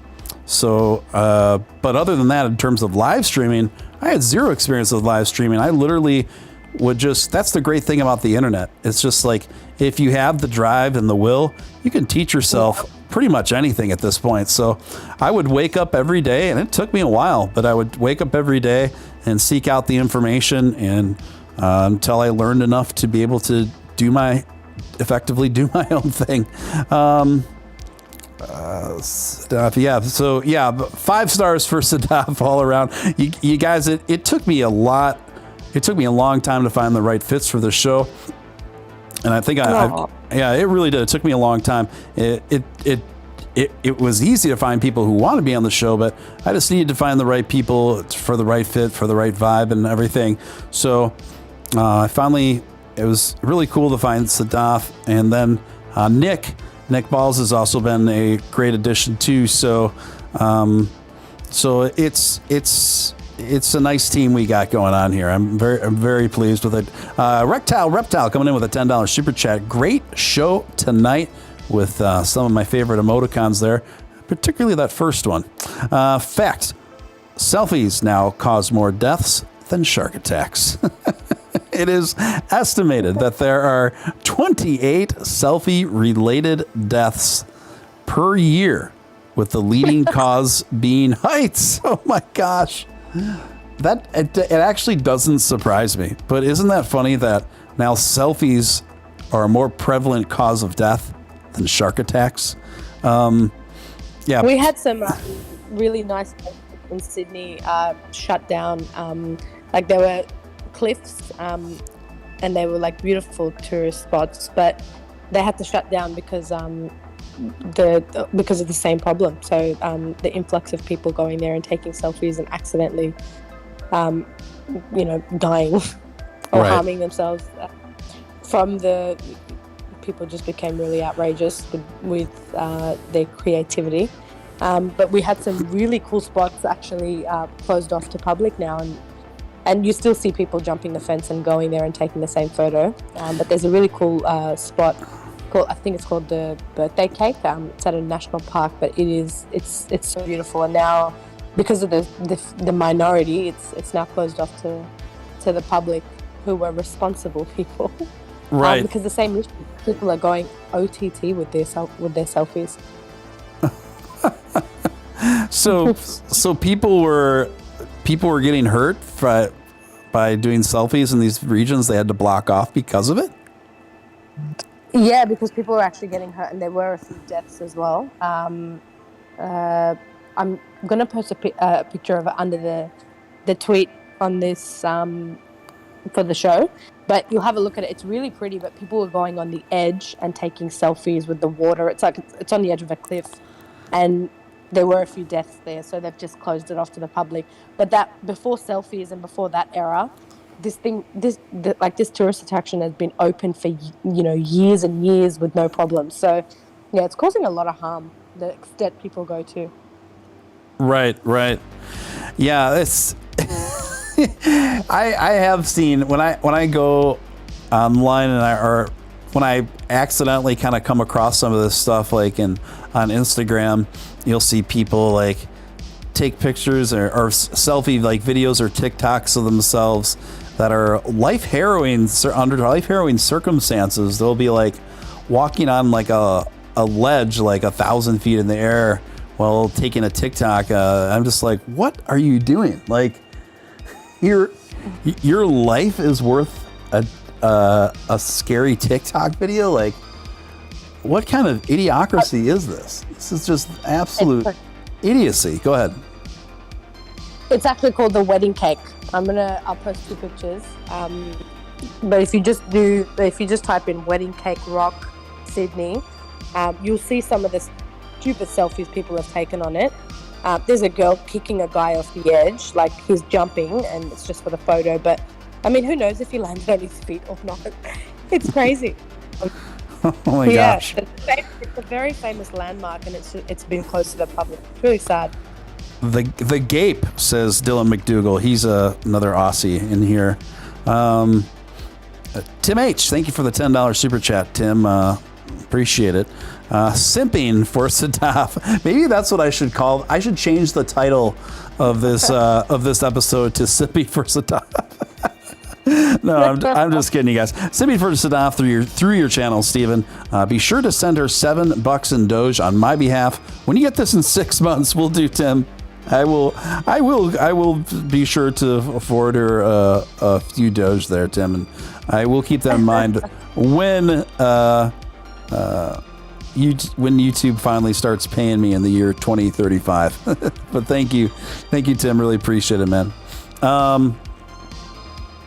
So, what did you say? What were we talking about? The wedding cake? Yeah, it's called wedding cake rock. Okay.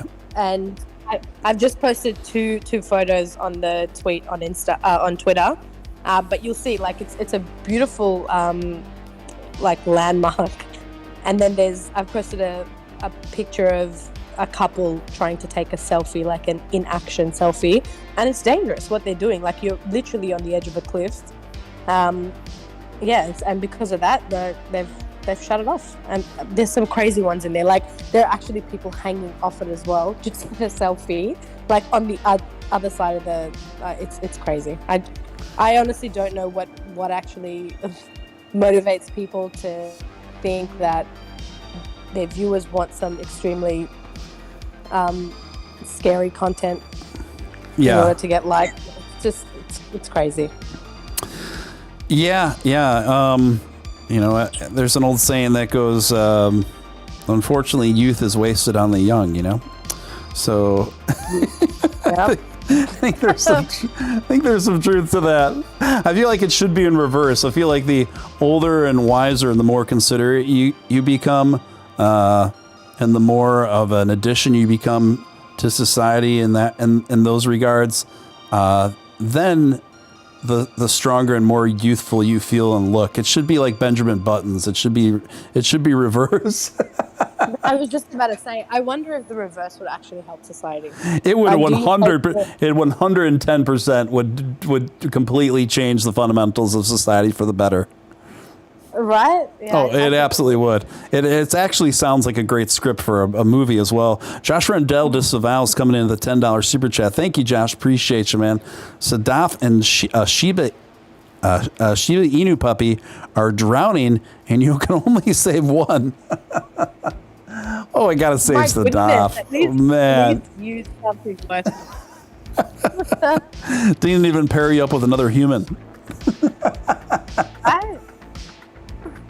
But Sheba, I know what he's saying though, because those things are so dang cute, right? They're adorable. But no, we gotta save Sadaf. SOS Sadaf. You gotta throw the life preserver. Gotta throw the what do you call that? Not only a life preserver, but the circular thing. Why am I blanking on that?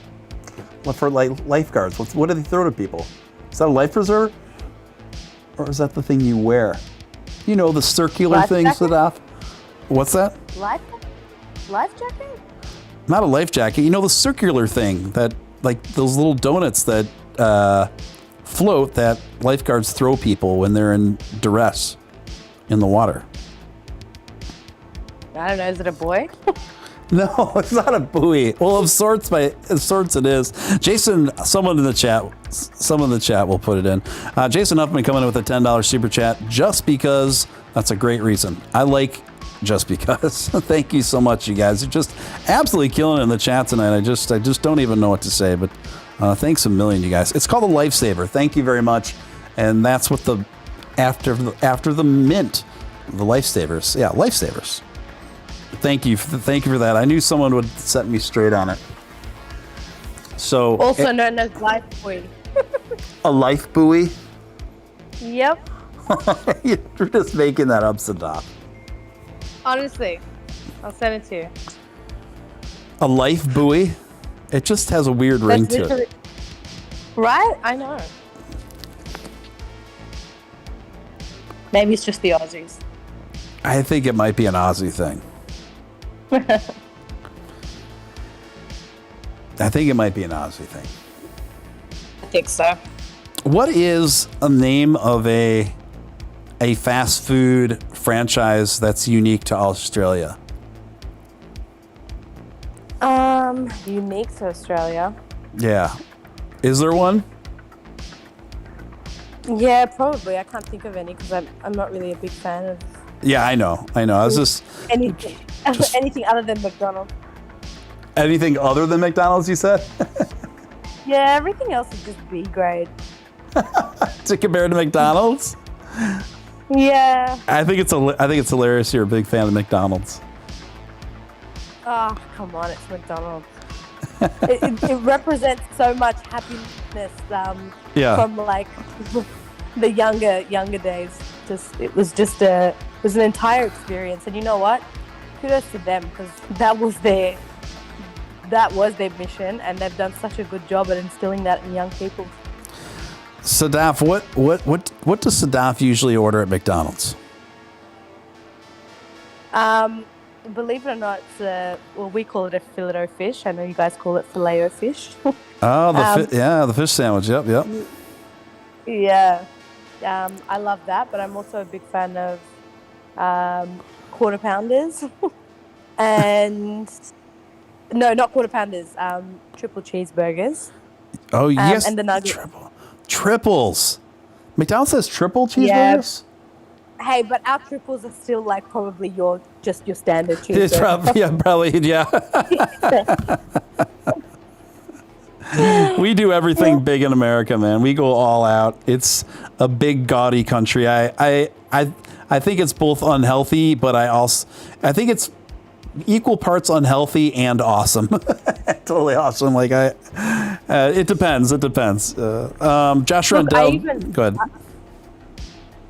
No, you're right. I even go on like TikTok and I see like TikTok food right now is like it's buzzing, but you compare like what the Aussies cook compared to what like the Americans cook, and it's like they'll make a cheese sandwich that has cheese inside it, and then it's also like grilled in cheese and then melted in butter and cheese, and it's like, and then sandwiched in cheese. Like it's crazy the types of cheese, the different types. And the amount of it that's used in just like a standard grilled sandwich, it's like you're eating a heart attack. Oh my gosh! And these are the sorts of things they eat in Australia, or are you talking about America? That's America. Oh, okay. Yeah, I actually have a genetic predisposition towards dairy, so I'm very lactose intolerant, and so is my whole family. So I have to steer clear. It makes my sinus stuff way worse. Josh Rendell disavows coming in. Wow, thank you so much, Josh. Just thank you for all the support. 1,000 XRPs and Sadaf are drowning. Who do you rescue? Josh, I am offended at the proposition of that question. How much is how much is XRP going for right now? Before I answer that. It's around 160. I don't know what it is. Oh, it's $1. It's $1.19. Yeah, it's Australia. That's not enough. We got to save Sadaf, man. I mean, at least make it more challenging than that. It's got to be like. How about you save me and I have this 1,000 XRP in my ledger now? There we go. There we go. Press one for. You know what? If I'm drowning, you do need to rescue me because I've spoken about this before, but I don't know how to swim and I refuse to learn, so we'll be dead. You don't know how to swim, Sadaf? No.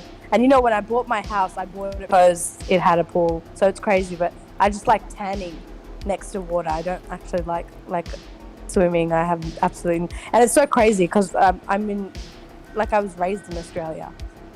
Crazy that I didn't learn how to swim, but it's just I think it's like a control thing. Anything that doesn't have like my feet on the ground, I feel like I'm not in control. Got it. Someone proposes 1,000 Bitcoin. Well, now we're talking, but we can't. Oh yeah, no, we gotta save Sadaf at all costs, whether it's 100 XRPs or 1,000 BTCs. XRP coming to this show and entertaining you. What's that? I said, good luck with having 1,000 XRP coming on the show and entertaining you. Right. Oh my gosh. So, yeah, my father was a lifeguard when as a young man, and my mother, both my mother and him were really good swimmers. So, yeah, I learned to swim at a very young age.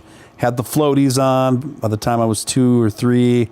And then we took the floaties off, and then it just started swimming. In this country, they actually have swimming lessons from primary school. They take you, and it's like part of the school curriculum thing. But it's so important to have like open-minded parents who don't pass on their fear and anxiety to their kids, because I remember when that option was there and I had absolutely no fear and I couldn't care less about, water and learning new things. It was my mum who was extremely, like, my mum is one of those people, God bless her, that she's just, I don't even know how I've become positive as an adult with that much negativity, and not in a bad sense, like she's just very fearful. So she's the type of person that you'd be like, Mum, let's go to the beach and have a family day out. And she'll be like, no. There's going to be like the water's going to come and take us. Like there's going to be a flood or whatever, right? We'd be like, okay, Mum, let's go to the city and do something. She'd be like, no, the buildings are going to fall down because earthquakes can happen and we're just going to die. It was always, and it was because of her upbringing, right? So she had been around situations where those things happened, and they came from a war-torn country, and so many of these natural disasters were common, and the places that they fled to. So it was just this irrational build-up of irrational fears that she just willfully passed on to us, because it was her fear of swimming and the water that stopped me from going, like when I was in year 2, so I was like, 6 years old, and learning how to swim. And it's because my mum was afraid. So now when I look back, I was like, damn, I could have actually learnt when I was completely fearless, but because it kind of just got instilled in me, I now have this irrational fear and I refuse to learn. It's crazy. Yeah, that is funny. I mean, I remember just my folks being really good and tenacious about making sure I overcame those fears. And, they took me out to like lake swimming when I was a toddler and taught me how to swim in lakes and then pools. And then I remember taking lessons to become more of an advanced swimmer a few years later when I was maybe 9 or 10, to become more of an advanced swimmer for competitively. And so I did that for a bit. And then I remember right around the age of 10 or 11. And my swim instructor was, so I could learn how to swim competitively. My swim instructor was a pretty young lady who was very well endowed. And then I remember having feelings. And that's when I first realized what my preference was. And I was like, why do I feel these things for my swimming teacher? And I was like, I feel funny around her. I feel kind of excited but embarrassed, So that was kind of the beginning of it all for me. And so that also encouraged me to get to swim class each and every day, I assure you. Oh my goodness, yeah, memories. Learning to swim is less scary than finding yourself in a lot of water and needing to know. That's true. That's a very true statement, Tim. I have thought about that, and I've just accepted that if I'm in a slide or if I'm ever thrown off a boat, whatever, probably just going to die. And I actually had an incident where we went kayaking, and I don't know why I even went kayaking, but I was taking selfies, and I didn't have my life jacket on for the selfies. And it was literally a second after I put my life jacket on and I put my phone away and I was done with my selfies that the little kayak capsized. And I don't remember anything other than a few people pulling me out, and I was more concerned about where my phone was and whether it survived, and luckily it did. But yeah, I've had a few run-ins, but I've accepted that I'm probably going to be the person that dies. You've just accepted that, huh? Yeah. Oh man, I don't know. I feel like we got to get you some swim lessons. Is what I think.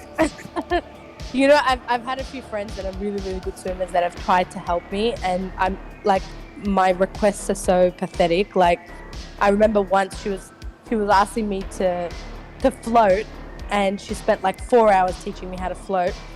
But then my condition was that she had to stand right next to me with her hands under my back to make sure she catches me if I'm like going into the water. And she's like, but why do you need that kind of safety net? Just pretend I am doing that. I'm like, I don't think you know how the mind works. Like, you have to be there, I have to feel it, and then I'll do it. It's crazy. But let's not go into my irrational fears, because there's so many of them. Yeah. There's so many, huh? I've got and they're all so stupid. Yeah. I've got a couple. Not many, but I do have a couple irrational fears. Why does webcam chat bot keep dropping in? Because the channel's getting somewhat more popular. That's what happens when you start. It's actually a decent sign. It means when you're on the radar with the chat bots. That means your channel's getting big enough where it's actually picked up on that stuff. No, it's crazy when that starts happening. I recently opened up my Instagram and started accepting people because I had like over 1,000 requests sitting there, and I regretted at the moment I did it because I had 2 fake accounts already created with 10,000 followers created a day ago. And they're already asking people in DMs for money to invest in cryptocurrency. Like, it's crazy. By the way, did you ever get that impersonator profile taken down off of, what was it, Twitter or Instagram? I've had 4 since then. And eventually they did do it. But one of them was actually too smart because they block you, so you can't report them from your own profile. Right. You have to reach out to Twitter, and it's so pathetic. The like I told you, the things they may as well just ask for my tax return as well. They ask for so much information, and they still take their time. And by the time they took their time to review it, that account, although when you click on it with the link with my original name in it, they've now turned into I think it was another YouTube, another Twitter personality. They already changed the name and the photo and everything to that. So when Twitter went to review the profile, they said, well, your picture's not there, your name's not there, and we're not going to get rid of the account. So people are getting smarter. The moment they realize they're on the radar, they just change it to another account. So that didn't get taken. So out of the 4 that I've had, I think 2 have been taken down and 2 haven't. Gotcha. As far as I know, I only have 1 up right now that I haven't been able to get down, but whatever. Maybe someday we'll go ahead. Yeah, my Instagram one, I actually figured it out because I was blocked obviously, but I realized the person that was doing it, because I became private, I started posting a series of stories, and I was just keeping an eye on who was viewing them because it was getting uploaded onto the fake account almost instantly. So I said, whoever it is, they're up right now, they're watching my stories, and then they're taking it. And I actually figured out who it was because there's a story I uploaded and there was like 6 of my extremely close friends and 1 random person who watched it. And then it was uploaded on the fake account straight away. And I just messaged the person. I said, you're honestly pathetic. And I blocked them. And when I blocked him, the photo wasn't uploaded and the account was closed down. So, I mean, there are ways to figure it out sometimes if you have time, but I don't care about it other than the fact that they're literally taking money off people. Like, that's not cool. Yeah, they'll message. They'll pose as us and then message people trying to get them to send them money for investment decisions or whatever. And that's very, very unfortunate. Very unfortunate. So, that's the only reason why I would want to get verified with a check mark. Because I really don't care about the check mark at all. Like, I don't care. But that's the only reason why I would want it, is because it greatly detours that activity, because it's super easy to see, right? When you can just tell people, well, if the account doesn't have a verification check mark, it's not me, there's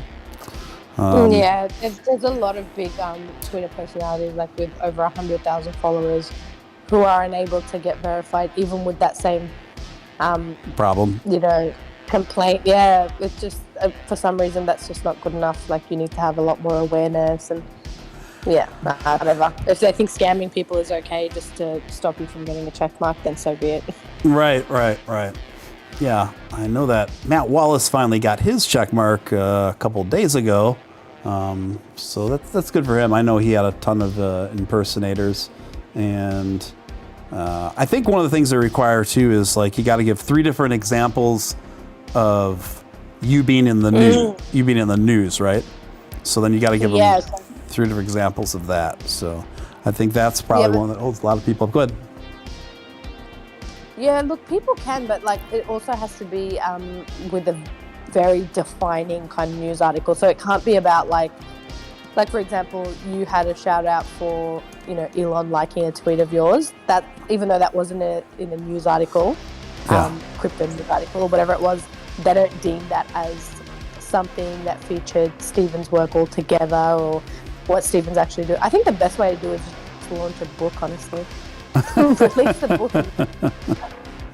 Like, it's so pathetic. Like, Lisa, who I've spoken about before, she has a movie. She's got heaps of media, and she's still been rejected twice, or she mentioned something like that.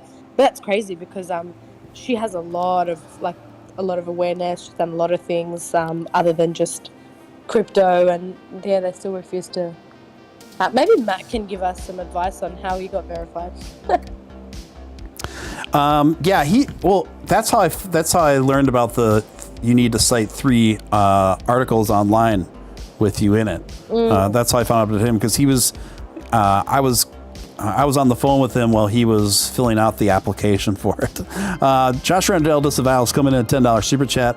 Options 1, you can know then high school through 20s and what you know now, or 2, own 1K of Bitcoin. Oh man, now that is a good question.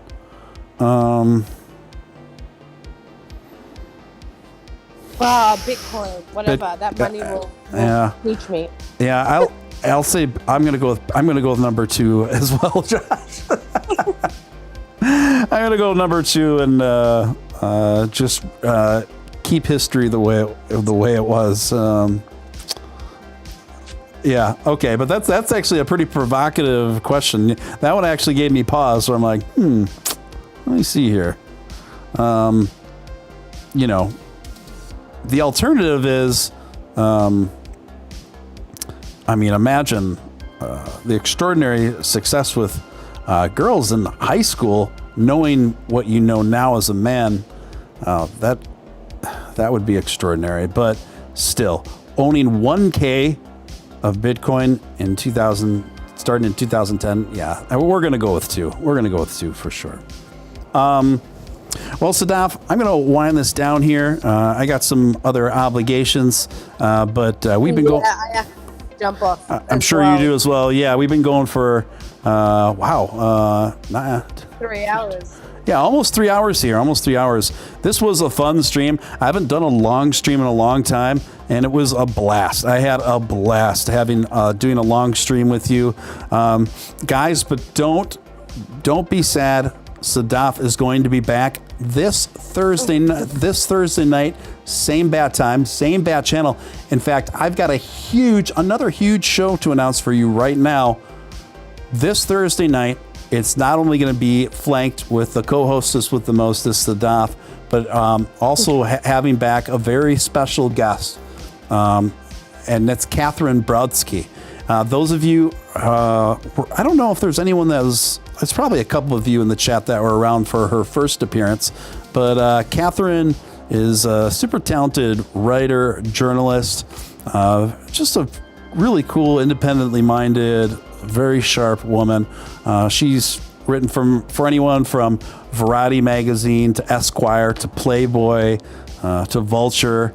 And so she's just a very interesting person. In fact, the last time she was on, which was the first time, I ended up learning. Well, I did my research about it, and I asked her about it. But she actually worked on the remake of Child's Play, the movie from a couple years ago. So I was asking her about her experience on the set with that. That was pretty funny.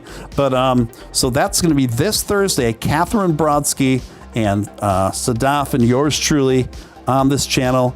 I will be back tomorrow night with Nick Balls. No, I won't be back tomorrow night with Nick Balls. He's taking, he's got plans with his girlfriend, so it'll just be me flying solo tomorrow night. Sadaf will be back Thursday with Catherine Brodsky. And then also put it in your calendar, September 8th. September 8th is going to be absolutely massive, absolutely massive. That is going to be with the one and only Tommy Thayer, the lead guitarist of Kiss, is going to be here on our channel. This is going to be awesome. It'll be Tommy Thayer, lead guitarist of Kiss, and of course Jesse Hughes, the frontman of Eagles of Death Metal, also of Queens of the Stone Age fame. So that is going to be just so wild, is to have those two epic musicians on the stream at the same time. Is going to be wild. So anyway, I want to thank each and every one of you guys. Can I get Kathy Wood on? I mean, I could try. It'd be quite a long shot, but you never know. I mean, I got the lead guitarist of Kiss coming on, so you never know.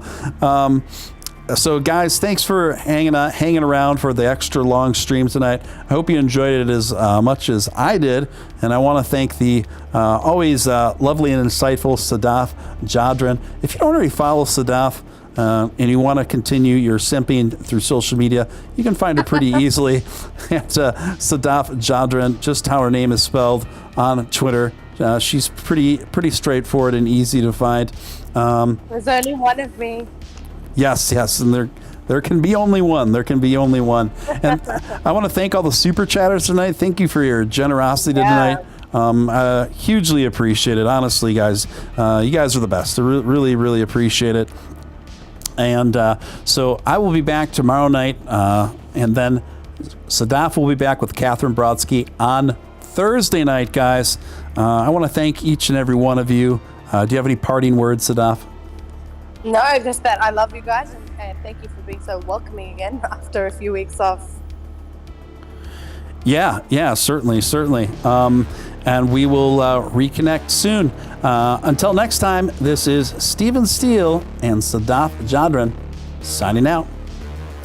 You had that third failure in a row. Did you think, I need to pack this in? Never. Why not? I don't ever give up. I mean, I'd have to be dead or completely incapacitated.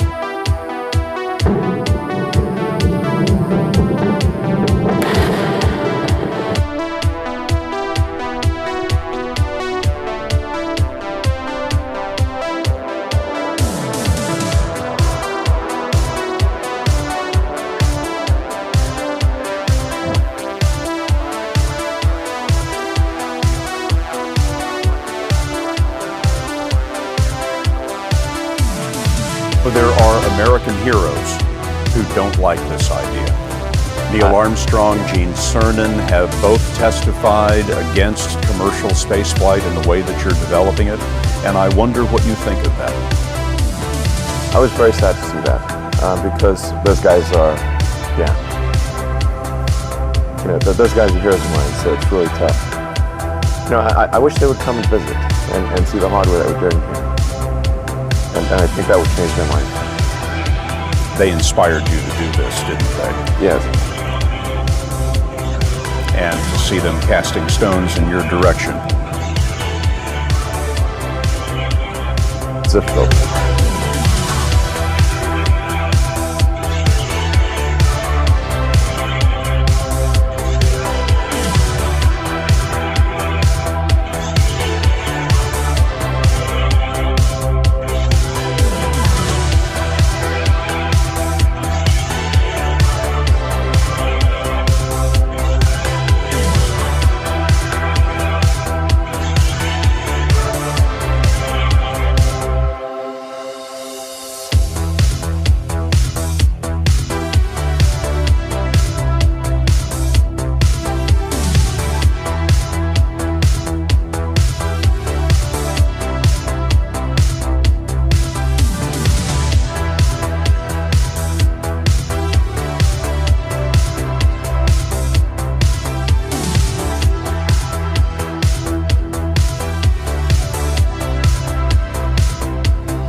Probably not the guy that most people would bet on. Who wins? It's like a little kid fighting a bunch of sumo wrestlers. Usually the sumo wrestlers win. We're a little scrappy company. Every now and again, a little scrappy company wins. And I think this will be one of them.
Everyone from the Doge community that's in here tonight, I want you to listen to me very carefully. Right at this moment, I want you to stop what you're doing. Even anything else you might be doing, we'll have in the stream. And I want you to look. I want you to look at that computer screen monitor or that TV screen in front of you with that thumbnail art and my voice coming through to you right now. And I want you to understand one big, simple, epic concept. We are going to win. We are going to win. We are going to win. We've got the Doge momentum. Can you dig it? Maybe have some fun. I mean, it's like there's a good chance that crypto is the future currency of Earth. Right. And then it's like, well, which one is it going to be? Like, what would be the most ironic outcome? That the currency that was invented as a joke, in fact, becomes the real currency. Right. Wow. No, absolutely. So, to the moon. To the moon. When you had that third failure in a row, did you think, I need to pack this in? Never. Why not? I don't ever give up.